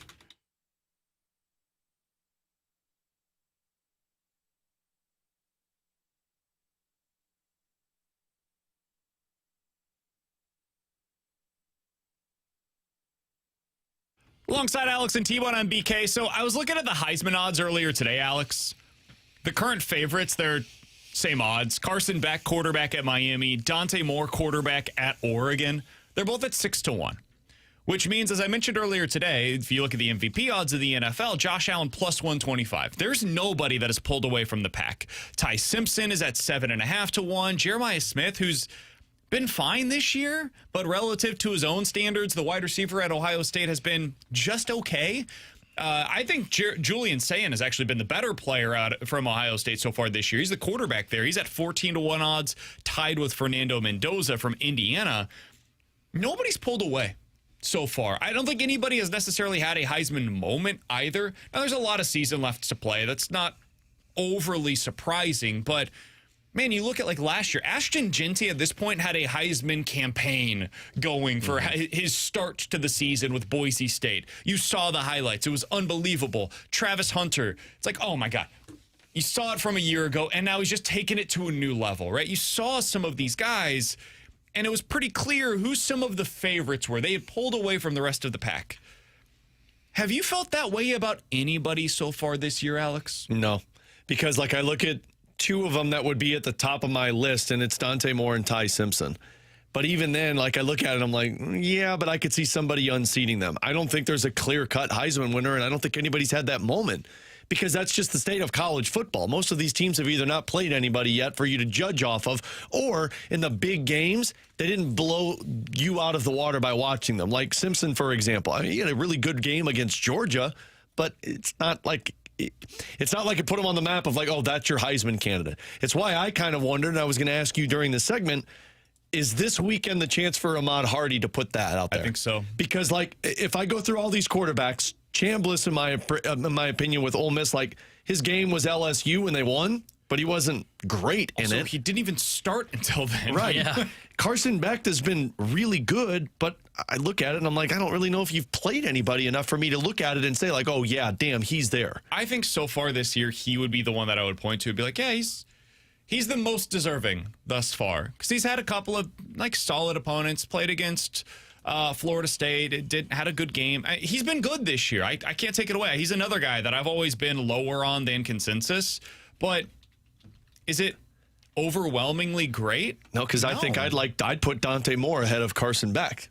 And I think that's fair. And I mean, like, those are the two guys at the top of this, and then Ty Simpson. But on Ty Simpson's resume this year, you lost the first game of the season. So, like, I really think that, like, this game against Alabama could be the tone setter to put Ahmad Hardy in the conversation of a lot of people of, like, oh, let's start talking about Ahmad Hardy. Yeah, I think it's possible that you see that. I also think it's possible Simpson becomes the guy that kind of emerges and says, hey, this is my Heisman game. If he picks apart the Mizzou secondary, which has its question marks, okay, well, all of a sudden you look at him and you go, okay, he played pretty good against Georgia on the road, and they beat them. Threw for 340 yards and beat Vanderbilt, and now he goes on the road and he beats Mizzou and picks them apart. I think there's a chance Simpson starts to separate himself into this Heisman conversation, but I agree with you guys. I don't think anybody has really separated themselves because when they have big games, they haven't performed up to snuff to where you leave the game going, even whether it was win or loss, and go, wow, that guy really stood out. You mentioned Ashton Jeanty from a season ago, BK. The second game of the season, they were at Oregon, nearly pulled off the upset, lost by 3, and he ran for 192 yards, averaged 7.7 yards per carry. That was when it was like, okay, Genty's for real. He's doing this against a legitimate college football, not just college football playoff team, college football title hopeful. Yeah. And when you saw that, you were like, okay, Genty's definitely in the conversation for this. You haven't had a performance like that so far That this would be year. Hardy this weekend, though. Exactly. If Hardy does that this weekend, that is your comparison for what you're talking about. But I agree. We haven't seen that. Fernando Mendoza, I think, is the closest thing where it came against your squad, T-Bone, unfortunately, but his performance against Illinois was up there. And that's one of the best performances that I've seen by any player, regardless of position, so far this season. And if Indiana, this is the other part of it, generally speaking, now this is not the case for Travis Hunter, but generally speaking, it's got to be a quarterback on a contender. That's your typical formula for your Heisman candidates, right? And so this year, you look up and down, just go by the rankings. Sayan's been good. Carson Beck's been really good. Dante Moore's been really good. Chandler's good, but he didn't even start for them early on this season. Texas A&M is led by their defense, not their offense. John Mateer has missed a couple of games now and might not play again. Or anytime soon, at least. Indiana's the next one up. They're 7, and that's what I mentioned with Fernando Mendoza, and he had his signature moment against Illinois. But I think this gets into the voters' minds, right? You got to think about your audience. Who's voting on this thing? Well, a lot of them don't watch all of the games. They're watching the marquee matchups. So while Illinois versus Indiana, yes, it was a big game, don't get me wrong. I promise you this is no, I don't mean any ill will towards this. I can't It's take still seriously as a Illinois, Jayhawk. man. Can't even look. It's so I don't know that holds the same amount of gravitas as if he were to do that again against Oregon or later on this year against Ohio State if they meet in the Big Ten championship game. So that's what it requires most of the time is you have that big game and then somebody shows out. That's why Ahmad Hardy has such a big opportunity this weekend. It's why against Ohio State, I think your guy, T-Bone, Altmaier has a real chance there to maybe put his name on the map. I think it's tough when you have his resume against Indiana. That game didn't help anybody from the Illinois side of things, but man, it's been a weird start to the season in a million different ways, but this is one of them where I don't think you have a clear-cut Heisman candidate at this point in time. Forget favorite, just a candidate, a guy that I look at, I'm like, that is the resume of what a typical Heisman winner should look like through 5 weeks. Yeah, I would not want to be a voter on the Heisman this year. Right? Give me another award, like best running back in the country. Okay, I will take that one. I don't want the Heisman one because you're right, there isn't anybody.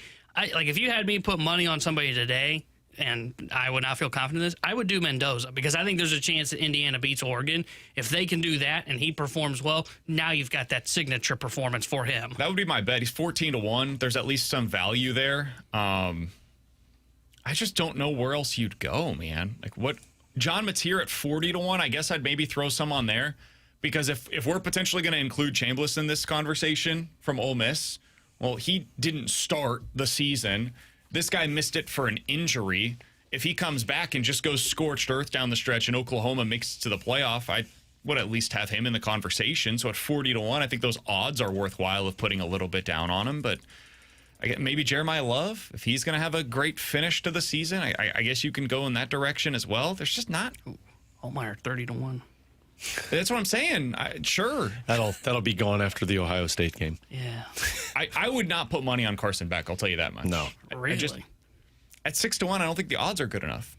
His numbers are not impressive enough to me. Yeah, I was just looking at him. I don't think he's thrown for 300 yards, but in one performance, and it was South Florida. And okay, South Florida seems like a good football team, but am I supposed to be impressed by that? Not really. Sure, I guess. I mean, he's not in the top 50 in passing yardage on the season. Dante Moore also not in the top 50 in passing yardage on the season. Jeez. Those are not your typical Heisman candidates. You look up, and normally it's oh, okay, yeah. 20 touchdowns through the first 5 weeks of the season. He's thrown for 2,300 yards. That's my Heisman candidate. Or ran for 500, threw for 1,500. Those are my Heisman candidates. Nobody has that on their resume thus far. Put money on Ahmad Hardy. Go get that money right now. He's not even listed on FanDuel. Oh, my gosh. Okay, Is he on DraftKings? I haven't checked it. I don't see it. He's not on there? I didn't see him, but I didn't scroll completely down because I did look, but I didn't see him. All right, we got to wait till after the Alabama game then, I guess. Come on. Ridiculous. It is kind of wild to me that they don't even have him listed. Just think it's Running because backs. he's not What are they a good for? quarterback, right? Ahmad Hardy, 30-1 over on DraftKings. So you can get him over there. You cannot get him. I was looking back to see like the last running backs to win the Heisman. Derrick Henry, who had like 2,300 rushing yards and 28 touchdowns. I'm not sure that one's going to happen, but Mark Ingram won it when he had 1,600 rushing yards and 17 touchdowns. Shouldn't have won it that year. Should have been Ndamukong Suh, but yes. I mean, I'm trying to make a point for your second favorite team. We all know what your favorite team is. I was just looking at defensive numbers. There's not a defensive player that's going to be in this conversation. Any Jayhawk available in the conversation? Mark Ingram, yeah. He did it in 2009. Reggie Bush. Reggie was legit. What? No, we took it away. Yeah, that one didn't actually I don't think that's actually happened. I don't think you can bring that up. Yeah, I don't think. Yeah, I think you're actually not supposed to bring this up. I don't think you're supposed to say beyond that, it's just quarterbacks, man. It's Yeah. a quarterback award is what it's become in the last 25 years or so. Devontae Smith had that one season. Last year, you had Travis Hunter, but beyond that, I mean, Travis Hunter had to play two positions to do it. Voters and both at an elite level, legit elite level. But you look back at some of these quarterbacks, man, that the numbers that they put up were just so much better than anything that we have seen from these guys. Baker, Kyler, Joe Burrow, Bryce Young, Caleb Williams, Jaden Daniels, just so much better than some of the numbers that we're seeing from the quarterbacks this year. So a bit of a down season when it comes to the Heisman thus far. Maybe that'll change over the course of the next few weeks. Coming up next, Junk Drawer here on 101 ESPN.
Alongside Alex and T-Bone on BK, it's BK and Ferrario here on 101 ESPN. I came to a cold realization yesterday, Alex. That you're really a bird? No. By the way, youtube.com/101ESPN-STL. That's where you go if you want to see my punishment for today. I'm wearing a Jayhawks face paint. Come on, man. Don't be afraid to spread your wings. Learn to fly, right? Yeah. Learn to fly. Yeah, fly away. Okay. It's really hard to smile with this thing because my face feels like it's just like stuck. Yeah, Katie was like, hey, you should probably tell him, Katie, my wife, by the way, who did the makeup, she goes, you should probably tell him to shave his beard. I'm like, nah, he'll be fine. Yeah, get crunchier on the beard. He comes in tomorrow and he's got like a yellow beard, partially it's in still. Play. It's in play. I don't know how this is going to wash I was out. hoping he would be allergic to the paint and it would just like make a break on nice. hives. Sorry, man. I like pain. So yesterday I did my half marathon. Congrats. The last one for the year. And Alex, my realization was this. I'm never going to be as fast as I once was. It's just over for me. My prime is over. I feel like, obviously on a much smaller scale, but when it goes for an athlete, it's just gone. I went back and looked at some of my race times from when I was like in my early 20s. Man, I was moving. I was on like a 7:15 pace for some of these half marathons. Yesterday, now my training's been, not to make excuses. I sound like Nolan Arenado. Yeah, my shoulders. Yeah. Someone's trying to get traded. I looked at my pace yesterday. I was at roughly an 8-minute pace, which is decent. Like it's a solid pace. I was like, man, that's impressive. Half marathon. And then I looked back. I was like, damn. Back when I was a young guy, I was telling Luca, yeah, these were my heydays. Sorry, I can't take you seriously right now. Would you say that you flew when you ran back in your heydays? I was really flying like an eagle. You know what this? You're not an eagle, man. You're a Jayhawk. You know what this means? This means you just need to throw in the towel, man. Stop running altogether.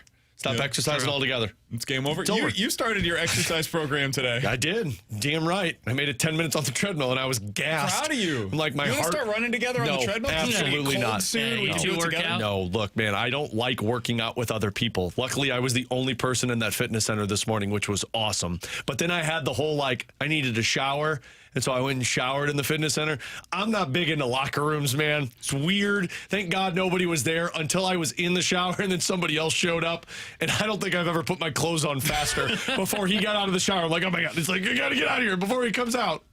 Somebody on the text line, Huckleberry Finn's stepdad said, was this the marathon over by Newtown in Charleston off of Boshertown? It was indeed. Out in St. Charles, my neck of the woods. I try to, if possible, do all the marathons that are close to my house, Alex. It's the best case scenario. If I can drive 5 minutes or less from my door to where the marathon begins, that's ideal. So yeah, that's what I did yesterday. My brother-in-law asked me yesterday, he said, you gonna do another marathon? No, sir. Never again. Not interested. 13 is my distance. That's it. That's all I'm willing to do. 26, I'm out. I think my distance on the treadmill said I ran 2 miles. I'm like, way to go, Alex. High five, man. Yeah.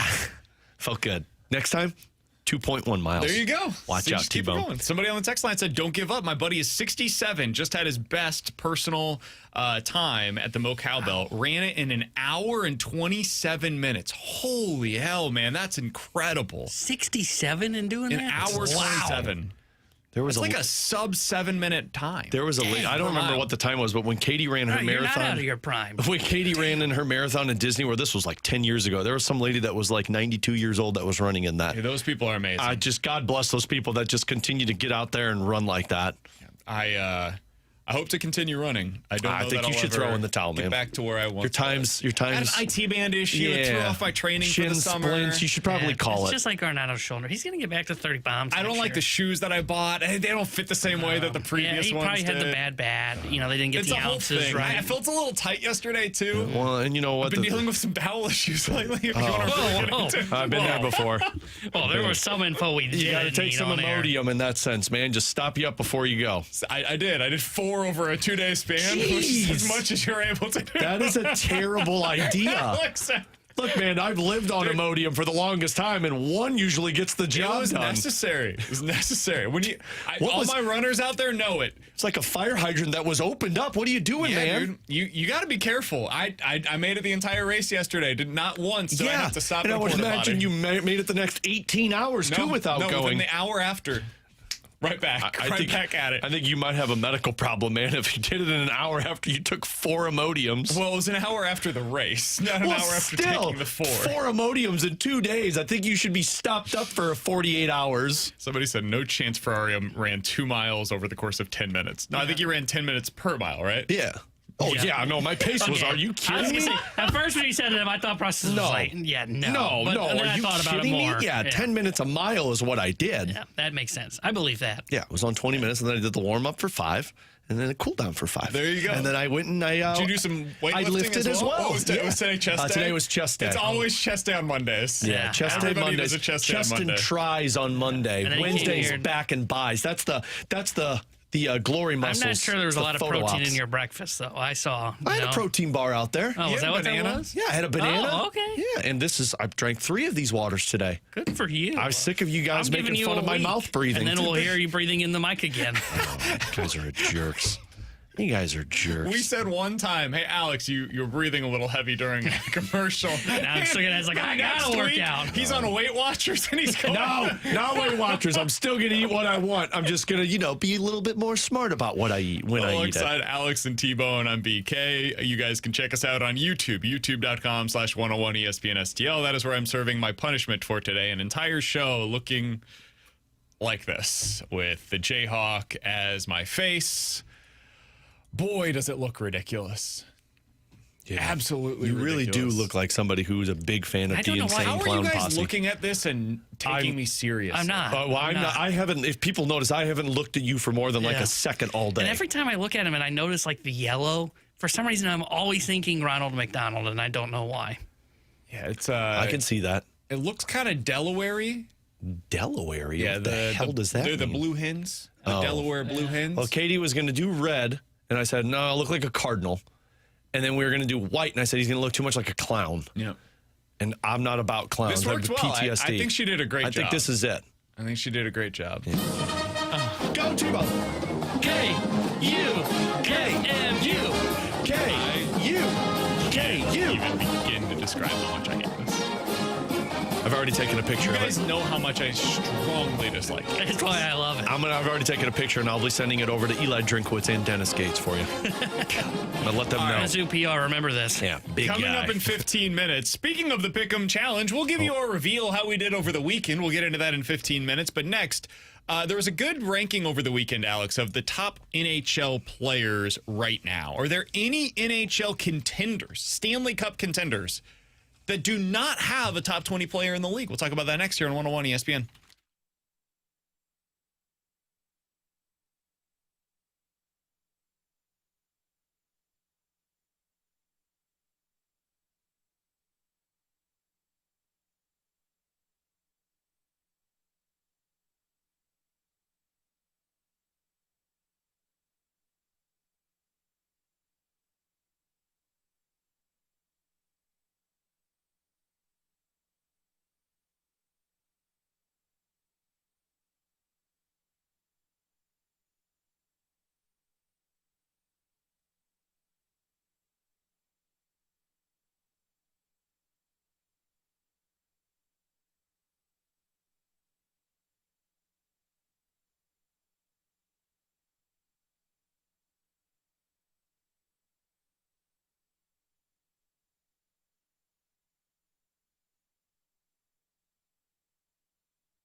Alongside Alex Ferrario and Brandon Kiley, football season is in full swing, and Underdog is the best place to get in on all of the action. You can select entries and win money even right now here in the state of Missouri, Alex. That's right. In the state of Missouri, you can put in your Underdog entries right now. I had some over the weekend. I had some yesterday during the Sunday NFL action. I also will have some tonight for Chiefs versus the Jaguars. Alex, I like 2 plays tonight in this game. Juju Smith-Schuster is great against zone coverage. That is what the Jaguars primarily play. I like his higher on 29.5 receiving yards. I also like Travis Etienne higher on his receiving yardage for tonight. Chiefs defense, not great against running backs in coverage. Yeah, well, BK just painted the picture of how easy it is to use Underdog, so make sure you download the app today. Pick your favorite players to go higher or lower, and you can win up to 5,000 times your cash. So download Underdog app today, sign up with promo code BKO, and score $100 in bonus funds or bonus entries when you play your first $5. Again, promo code BKO. Underdog, make plays, win money. Must be 18 plus and present in Missouri. Team terms apply. See assets.underdogfantasy.com/web/play and get terms _DFS_.html for details. Concerned with your play? Call 1-800-GAMBLER or visit www.ncpgambling.org.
Omaha!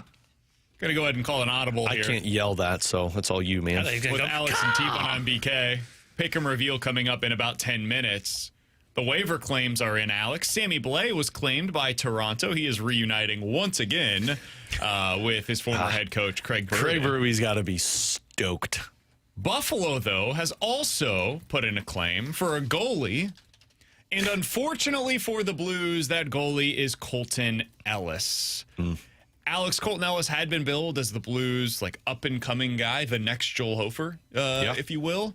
And now he is taking his talents to Buffalo. What does it mean for the St. Louis Blues? I mean, it's brutal for the Blues. Now, it doesn't really impact their NHL roster for the now and for the at least next 2 years because you've got Hofer and Binnington locked up. But, man, if one of those guys gets injured, which, knock on wood, that doesn't happen, I mean, your backup now is Vadim Zarenko if you have to call somebody up. And, I mean, I say this not angrily, but Zarenko had a massive step back last year. Like, he lost the starting job to Colton Ellis for how good Ellis was. He had an .897 save percentage for the Thunderbirds last year.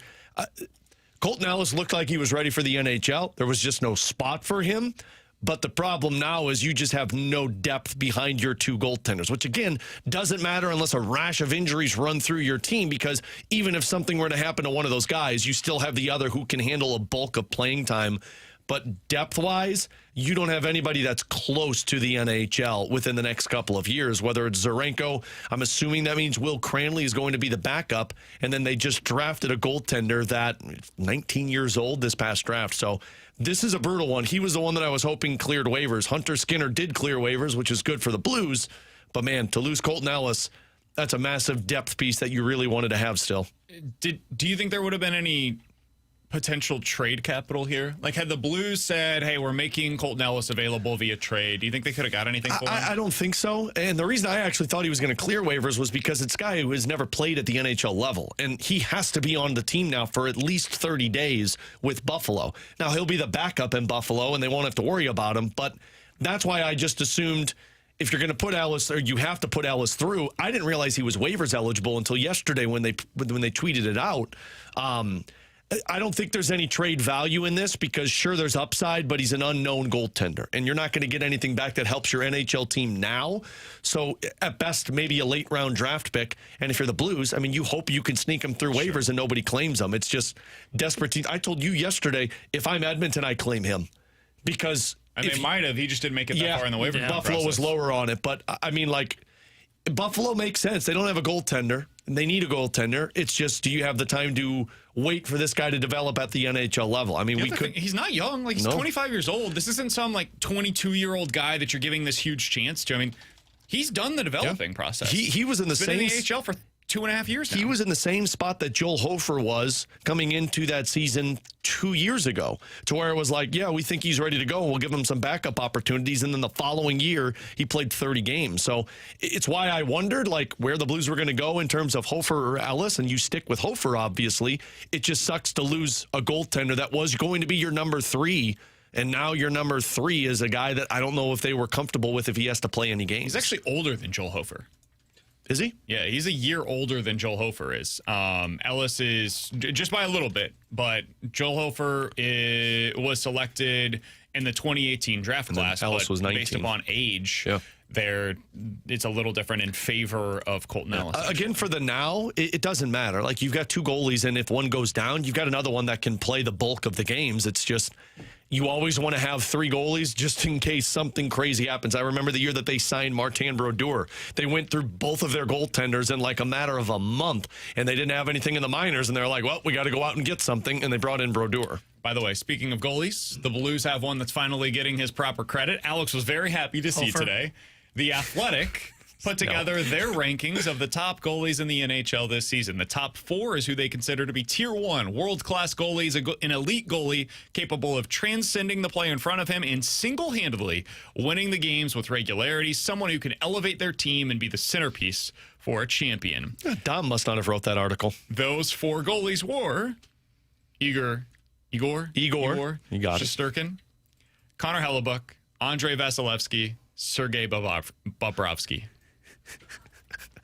I get it, man. The makeup was probably hard to pronounce that. There's a V in there. Yeah, that really stopped them. Those are your top 4. Yeah. Any qualms there, Alex? Nope. I think those are franchise-setting goaltenders. Like, Vasilevsky speaks for himself. Shesterkin's incredible. Sorokin was on that list, right? Or was it? Yes. Yeah, Sorokin. No, sorry. Shesterkin.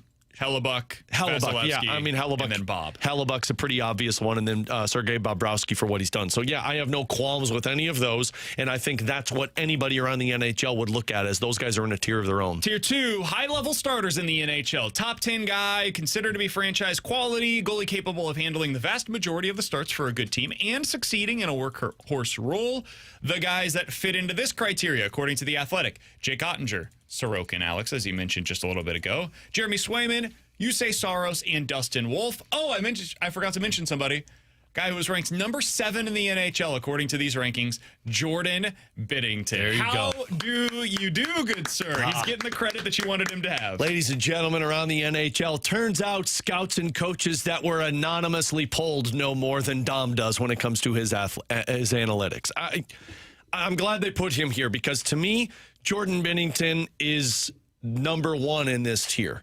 And I know a lot of people look at Jake Ottinger. Jake Ottinger's younger. Jake Ottinger may have had a better regular seasons numbers than what Binnington has had. But Jordan Binnington, in my opinion, is one of those go-to goaltenders that wins you a hockey game when you least expect it. But on top of all of that, why I think Jordan Binnington is so special is he's a Tier 1 goaltender when it gets to the postseason. He's the Tier 2 right now in terms of how you look at it. That would be regular season, but he's just a difference maker all around. So it's nice to see him get the credit he deserves. And I'll say this, one of my bold predictions that we had for the Ferrario 5 of him being in the top 3 Vezina, my dude looks locked in, and it's preseason. It doesn't matter. He gave up 2 goals on 78 shots in preseason action. So if you've ever been excited about a Jordan Binnington season, this one might be it. Blues really turned it around in the preseason, Alex. Yeah. Finished with a couple of wins. Turns out that preseason results shouldn't stress you out as much as they were. It turns out we needed our actual lineup out there. Turns out when you were putting some AHL guys out there. That's what it was. Yeah. Let's all just remember this conversation so that Do I have to remember him with face paint on or no? Well, maybe if you'd like. I don't know if you're into that or not. When No, you I get don't want when you get to. to spring training, don't believe intel. All of the stuff you're No, seeing. that one you should read No, into. no. Yeah, And you know, when you go through training camp, don't buy into all of the hype. Text line 314-399-9646 from the 314. How are you guys able to look at BK and keep a straight face? Also, haven't. he looks like he went to an ICP concert and never wanted to leave. Also from the YouTube chat, there's something really funny about BK having to talk about this while painted as a Jayhawk. Again, go back and sift through our YouTube show today over at YouTube 101 ESPN SDL. I think if I've looked at him, it's been for a matter of a second, and then I turn away. I just had to itch my eye, and I looked over at you to see if you were looking at me. Nope. No reaction whatsoever. You get very little timing of me staring at you because I will either burst into laughter or I know. just feel bad for I you. have to look away because at times when I do look, I'm always trying to make a serious point. I can't help but think, Well, God, he looks ridiculous. And you also kind of look like a clown, and like I got this weird Yeah. thing about clowns creep me out. So like there was a little PTSD there for a couple of seconds. Saint Lunatic. Saint Lunatic says over on the YouTube chat, are you guys still handing out the 9-inch nails tickets? We are. 101 ESPN has you a chance a couple of days this week to win free tickets to see 9-inch nails. That is coming up on February 25th at Enterprise Center. Tickets for 9-inch nails go on sale on Wednesday at noon, but we've got your chance to score free tickets right here on 101 ESPN. Before you can even buy them, we'll give you a chance coming up later on today. Coming up next, we're going to get to our football pick'em reveal. Hopefully this one went a little better for me, so I don't have to do something ridiculous like this again. Coming up next here on 101 ESPN.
All right, it's time for our football pick'em reveal. We each pick 3 games going into the weekend. Can be college football, can be NFL. The only real stipulations here, it's got to be against the spread. Has to be played prior to the start of our show on Monday. So no Monday Night Football in play, but if you want to do a Friday night game, we got a bunch of those now, Saturday, Sunday, any of those, all in play, just has to be against the spread. The first month of the season did not go particularly well for your boy BK. That's why I look the way that I do.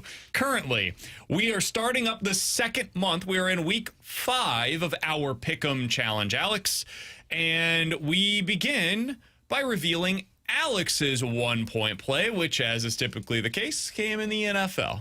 I am taking the Dolphins minus 1.5 on the road. Even though it's a home game, I think the Dolphins are feeling a little bit good after what they did this past week. I think they win this one minus 1.5. That's my 1-point play. Panthers down by 4, closing into the 2-minute timeout.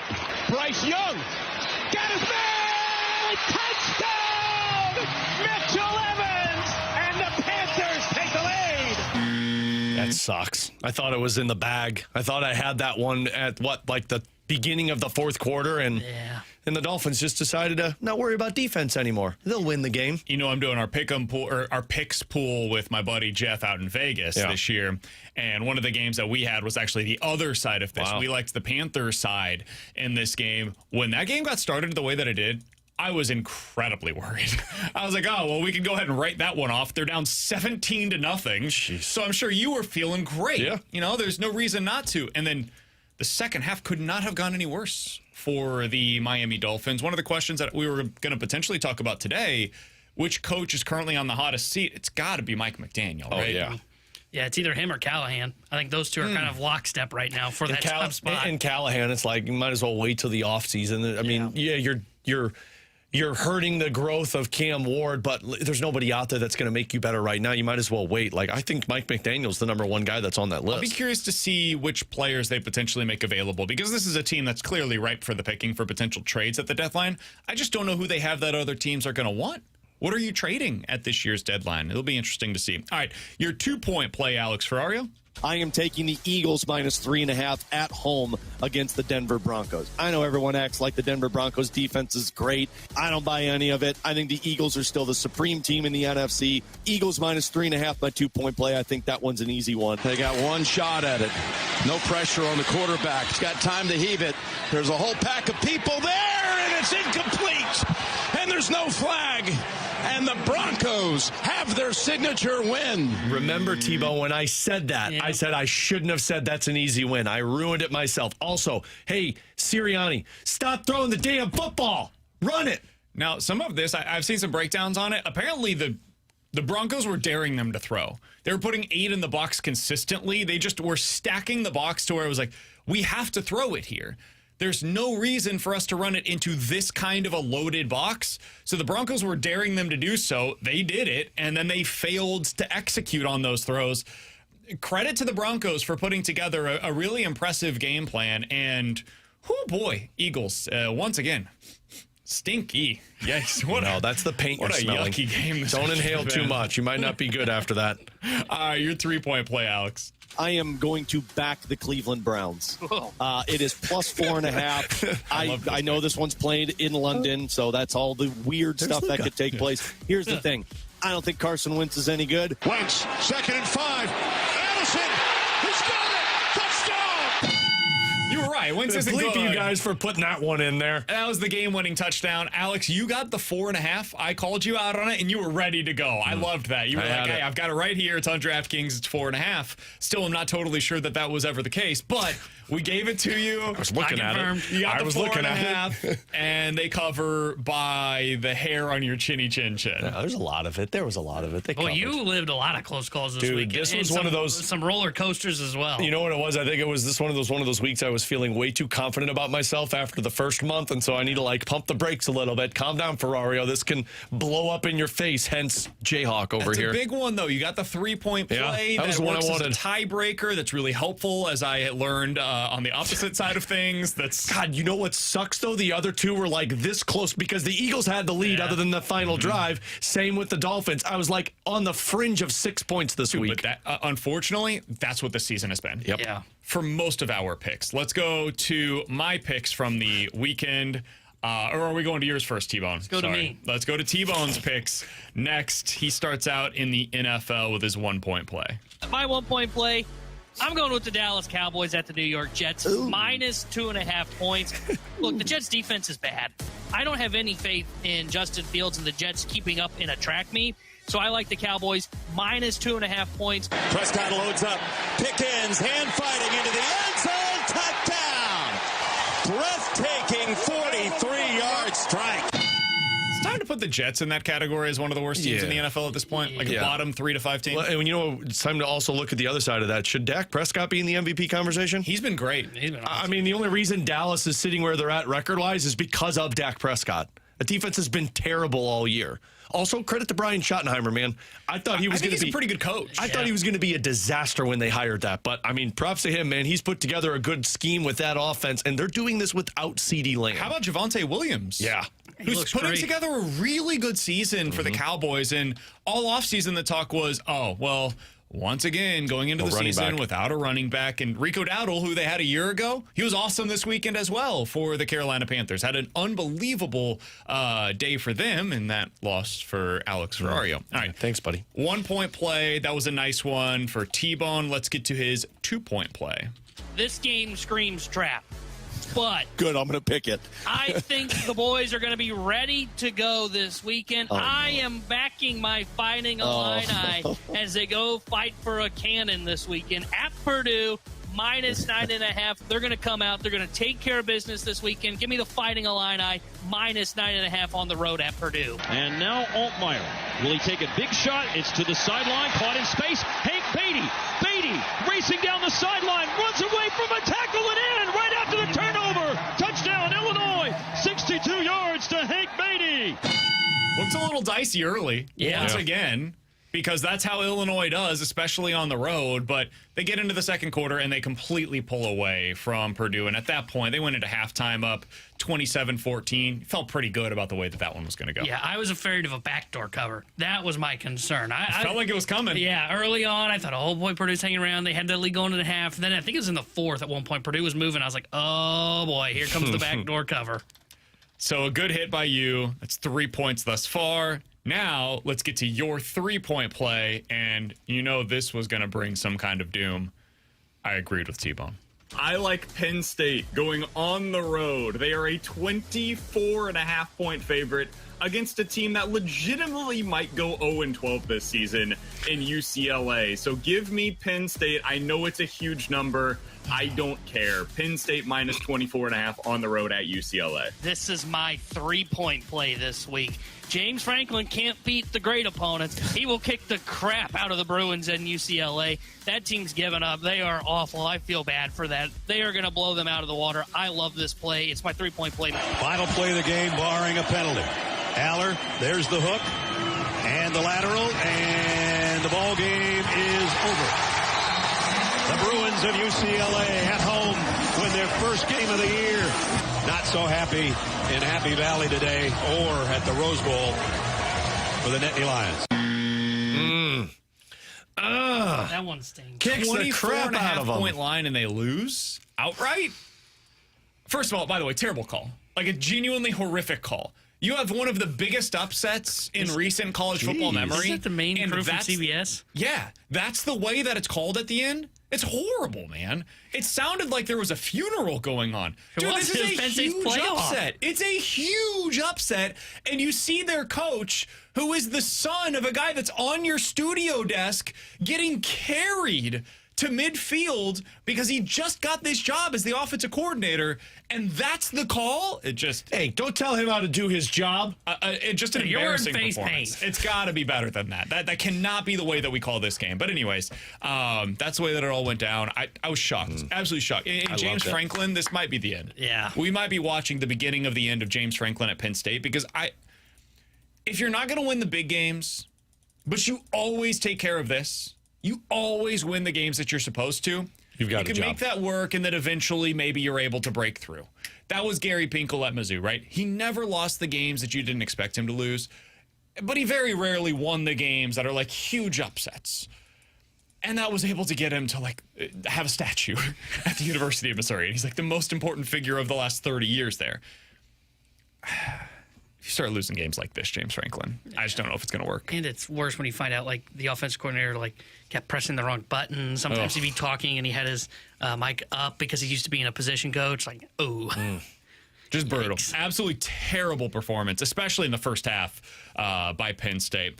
So that's a loss for T-Bone. He did get the 3 points, though, so he starts out Not the tiebreaker. tied with Alex. Okay, Alex 3 has points. the tiebreaker, 3 points in week number 1. You just heard my 2-point play. It was Penn State against UCLA. Obviously, that was a loss. Let's get to my 1-point play in the NFL side of things. All right, my 1-point play this week. I feel good about it. The Ravens are playing this weekend without Lamar Jackson.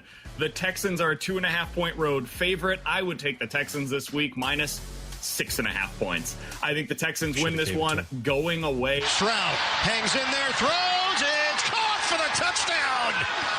Nico Collins. And Houston is humming. that 6.5 would have been good, too. Yeah. I really thought about using the Texans this weekend as my survivor play. I did not. I used the Bills instead, and now I'm sitting at home, and Alex is continuing on in our survivor alive. pool. That's a shame. We're alive. Well, at least he put his picks in, T-Bone. Well, That's a good point. That's a good point. All right, so that was my 1-point man. play. I'm Sorry, on the buddy. board. Starting You're only number 2 2. away. 1 point. Come on, 1 man. point, baby. All right, let's see Jump how my into this. 3-point play did. Was I able to get my money ball? I don't get it. I don't get it, guys. Oh, boy. Florida is one of the worst Power 5 offenses in the country. Texas, minus 5.5 at Florida. I think this should be closer to 7.5 or 8. Give me the Longhorns winning big on the road at Florida. Arch Manning. Luca didn't believe it. Pile on by shoveling a ball forward. They'll say he's down. George Gumbs gets the sack. And the clock's going to run out. It goes to 0. He tries to spike it. The clock's at all zeros. Alex, I was more confident when their backup quarterback came in. And Matthew Caldwell came in. It was one play because Arch Manning's helmet came off. He just rifles a pass right into the zone. And it's like, all right, that's what we needed here. And then you see Arch come back in, and I was like, no, get off of the field. Please don't come back in this game. That bodes I have well. zero confidence in Arch Manning right now. Agreed. Zero. And, like, the moment that I started watching that game and I saw Arch Manning miss like 3 or 4 throws in the first half, it's like, oh my God, what have I done? I can't believe that I backed this guy against a legit opponent on the road. Good defense. That's on me. I don't blame Arch. I don't blame Texas. I blame myself for having such a bad performance this week. So 1 point overall, once again, bringing up the rear. Alex and T-Bone with 3. I have 1. Just learn your damn lesson, week, man. man. Stop saying I don't understand this. I Or didn't then understand trying to it. adjust the line. I want him at 8.5. Yeah, I would have taken it. We're Yeah. gonna start making you take the line you want them at. No. Yeah, that's Yeah. what we're gonna start doing. You pulled it Well, off he with the would- Texans, He man. would really end up with 0 points.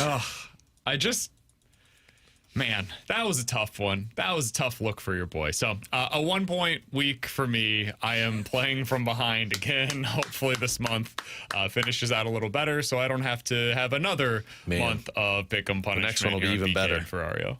Next one will be even better. Your punishment, not the next picks you make. Those will be bad too. YouTube.com/101 ESPN STL is where you go. We've got 25 minutes left for you to see my pick'em punishment. It's for all of you to Don't screen Thank you. smile, man. I did need a thumbnail. The smile though makes me feel like a clown. So stop. 314-399-9646 is the Air Comfort Service text line. In or out next here on 101 ESPN.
Alex Ferrario with you to talk about my friends out at Classic Air Care who have been making people comfortable since 1926. And now, as we head closer to that fall real weather where you're turning the AC off, maybe you're going to live with those windows up for a while, or you're going to turn the heater on sooner rather than later. And so now is the time to call Classic Air Care. You got to get the maintenance checked out on those HVAC systems, those furnaces, before you start to use them throughout this winter, because you know how that goes. You turn it on, it hasn't been used in a while, it smells nasty in your house. Get it cleaned, get it taken care of, and that's where Classic Air Care comes into play. They keep that maintenance program going so that you can have that older unit last you longer than what the lifespan was supposed to be. So use them for the maintenance agreement. I talk about it all the time. Have them come out, check it, fine-tune it, and get you through this upcoming winter season. Plus, they got furnace filter program that they offer. If you're looking to purchase a new system, they've got financing, all of it available for you over at Classic Air Care. Just do me a favor, tell them Alex Ferrario sent you. Schedule online at classicaircare.com.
Tanner Hendrickson here, the Sports Center update brought to you by Saliga Heating and Cooling. Tonight here on 101 ESPN, Monday Night Football for you as the Chiefs take on the Jacksonville Jaguars. We'll have pregame coverage starting at 6 o'clock and then kickoff at 7:15. The Sports Center update was brought to you by Saliga Heating and Cooling, a Daikin heating and air conditioning dealer.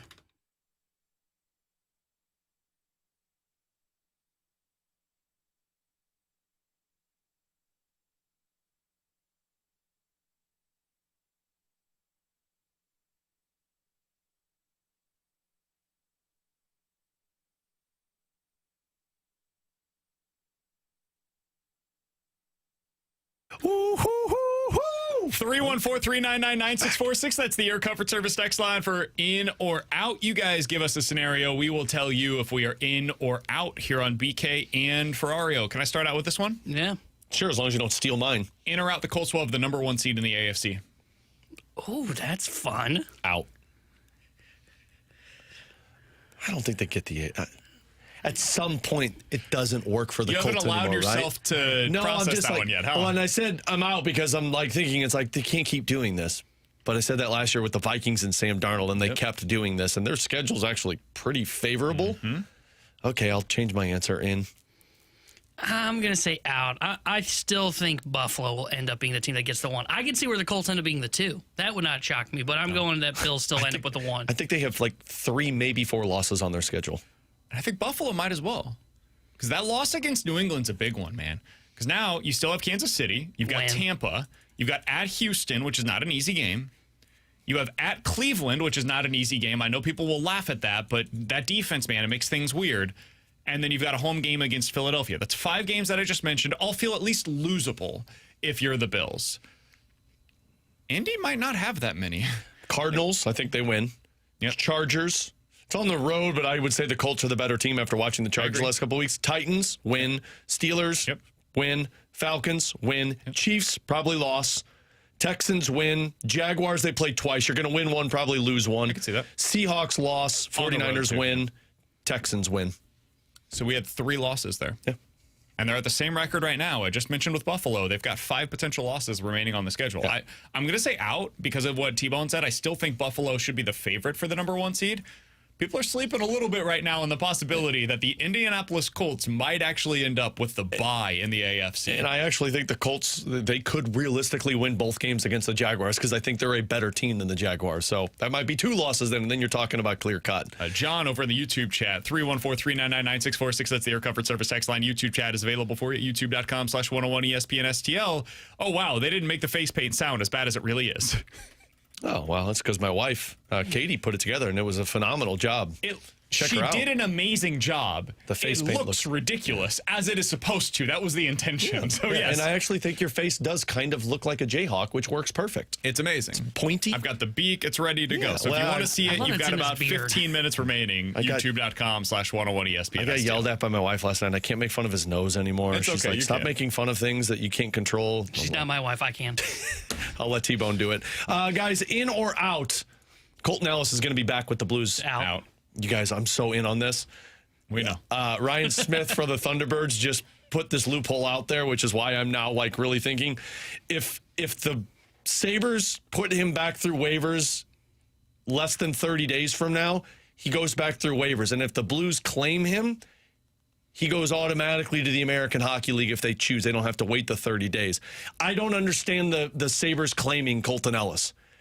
Their number 1 guy is hurt, which you want depth. They've got 2 other guys who have played in the NHL already under contract and Colton Ellis. So maybe they're I carrying. think he's good. Fine, but you're not going to be. that's your explanation. But you're not going to be playing him as your backup or You number might, though. 1. They when might just Luukkonen- say the guy that's making $1.5 million buck, he's not as good as Colton Ellis is. I disagree with that because it's a guy Then that why doesn't else have would they any. claim him? Because I don't know. The Buffalo Sabres are dumb. That's why. Or this is actually a smart hockey They decision. just found their franchise goalie. So they're going They to go. might have. They're going to put Truly. 2 guys. They're going to put 2 guys that are under contract through waivers and send them to the American Just one. Hockey League. No, they got to do 2. When their number 1 guy comes back, they have to move 2 goalies. They don't have to bring him back in the next 30 days.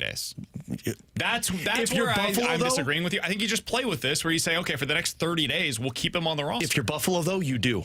As soon as he's healthy, you need to bring him back because you've missed the playoffs for 17 straight I'm years. going to get you an Ellis Sabres jersey. He's going to be back. Don't T-Bone, please. what do you Guys, got for us today? in or out, Arch Manning will remain the starting quarterback at Texas for the remainder of the year. And they're not going to bench him. You don't move away from that. Oh, see, I think there's a chance he ends up getting benched. I would say out. He's not a starting quarterback at this level at Texas. I think there is a chance that he is playing. I think there's a chance he gets benched, and I think there's a chance he is playing for a different program come next season. From the 636. Wait, Alex, how did they get Ellis? I thought he was a stud prospect. He was, and he had to go through waivers. They didn't have Still another is a option. stud, but with the Sabres. I don't know if stud prospect is the way you go with that. 314-399-9646 is the Air Comfort Service text line. We'll get into some of these quickly before we get to the rewind on the other side and give you a chance to win a free pair of tickets to see 9 Inch Nails coming up on February 25th. In or out, if Sonny can't go on Thursday, Alex, Milan Lucic will be in the lineup. Out. If Sonny can't go on Thursday, although I guess there's a chance because Minnesota likes to play that physical style. I think if Sundqvist can't go, Bukestad's your 3rd-line center, and then you'll see Joseph in the lineup. Yeah, I would say out. That's your 3rd-line or 4th-line center? I think they'll 4th-line center. Sorry, I think they'll put him at the start to be a 4th-line center. Yeah, I agree. I would say out. I think you'd see Joseph go 3rd line. Bukestad would move down to the 4th. That's what I would say as well. Yeah. I do wonder. I mean, I don't know what their thoughts are on Lucic. Doug Armstrong's talking with the media tomorrow, so we'll find out. But Minnesota is a game you want to play Milan Lucic in because they've just got guys that love to run into your players. But you also can't lose that game, and you can't have one line that's deficient. So In or out, Chiefs versus Jags tonight will go under 45.5 points. I think I know where you're asking this question. What? I would say in. I think this game will go under. I think it'll be a relatively speaking low-scoring affair. I think the Jaguars have a very good defense and a slept-on defense. Yeah, I would say in. I'll say in. Yeah, I think the Chiefs defense will slow down the Jags offense. Take the over. Take the If over all of now? us are going under, Oh, take the no. over. Me and Alex are typically spot on. No, we As you saw, we have subtract your 3 thoughts. points. Yeah. Your jinx doesn't work with T-Bone and I. Touche. All right, 314-399-9646 is the Air Comfort Service text line from the 314. In or out, Broberg and Holloway will both get $9 million or more in their AAV for their next contract. Plan on it, Blues fans. I mean, the market has now been set for a defenseman. $9 million is like the starting point. And if Holloway has a great year like we're expecting him to, I mean, you're talking $9 million at minimum. So, yeah, and I don't think that's a bad thing. If both of them are playing like $9 million players, that's a good thing to have. The real question will be, what's the term? Yeah, I'm in. I would lock both of them up to the maximum. Yeah. I don't see this like regressing for them. I'm in. He's Alex. That's T-Bone. I'm BK. Now's your chance to score a free pair of tickets to see Nine Inch Nails coming up on February 25th. 314-399-9646. That's the Air Comfort Service text line. If you are texter number 101 with the correct answer to the following question, you will be getting that pair of tickets to see Nine Inch Nails. You can also get a bonus shot for free tickets over at the 101 ESPN mobile app, which is powered by Dobbs Tire and Auto Centers. Earlier today, I mentioned I am out in our Survivor pool. T-Bone missed his pick, so he's also eliminated. Alex, though, continues to advance. Who did I pick this week in our Survivor pool? I mentioned that earlier today. If you have the correct answer, you are going home with the pair of tickets to see Nine Inch Nails on February 25th if you're a texter number 101. Coming up next, the Rewind here on 101 ESPN.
Hey, if you missed anything from today's show, be sure to check it out. I would recommend on the YouTube page, youtube.com/101ESPN STL.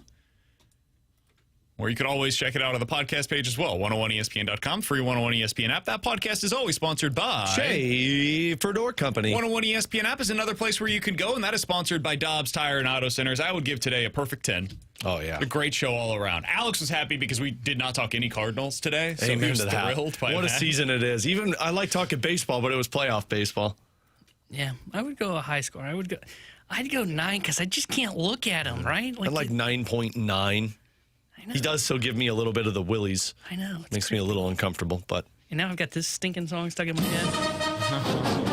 K. You. FMU. K. You. Martin's dangly bit says, "Dear Lord, it's even worse than I imagined." Somebody said you look like Bluey with a tonnage problem. That checks out. So yeah, I think if it you was great. want to get any of your final thoughts in, youtube.com/101ESPN STL is where you can go to get those in before we get out of here today. With the makeup done by my wife, Styles and Artistry by Katie, but reminder, she doesn't do Halloween makeup. Unless you pay, If you out pay the wazoo. handsomely, In which case, maybe we can put in a good word for the assistant CEO of her business will make the decision with her that it makes sense. Yeah, but otherwise, she does weddings. She does hair. Pictures, She's makeup. fantastic. She's got her own salon, so give her a call. Just don't ask for Halloween makeup. Yeah, or reach out to Alex. Alex can give you all of the info as I'll well. hook you up. Alex's social media, you can find him over there. He loves talking to people, and he's happy Why'd you say to it like help that, you man? out in any way you Don't can. you got to go to the store after this or don't you something? gotta I was get going back to go to your Trader nest? Joe's after the show today. Decided Why are I'm you probably stopping just going to that? go ahead and not do that today. I think you you should should. go. You should and record it on your phone and post yeah. it. See what the reaction This is a punishment. We forgot to tell you that the punishment was 24 hours. You can wash it off awful. tomorrow. That'd be awful. Imagine right. sleeping with that. Imagine running with it. Who do you guys have tonight in the Monday Night Football game? Jags. I think I'm going to go Chiefs. If you're the Chiefs, you can't lose this game. Like, you need to keep piling up wins until you get Rashee Rice back. I like the Jaguars, but I still don't trust the I Jaguars. think Chiefs win, Jags cover. I think it's going to be a really close one. Jags are a 3.5-point underdog at home. Dodgers versus Phillies. Do you guys have a lean in the Dodgers-Phillies game coming up at 5 o'clock? Mine's Dodgers. Snell versus Luzardo. I'm going Phillies. I think they bounce back today. I even think this Phillies get series. this one as well. Dodgers. And then Cubs versus Brewers. T-Bone, you had some interesting stats on what the Brewers do against lefties. It doesn't bode well for Shota, but 15 I am hits. going to take the Cubs in this one, despite some of the historical narratives that are going to go against them. Yeah, I am going Brewers. I think they will get to Imanaga, and I think they will take a 2-0 series lead. Cubs are going to have another bullpen game in the second inning. Here we go.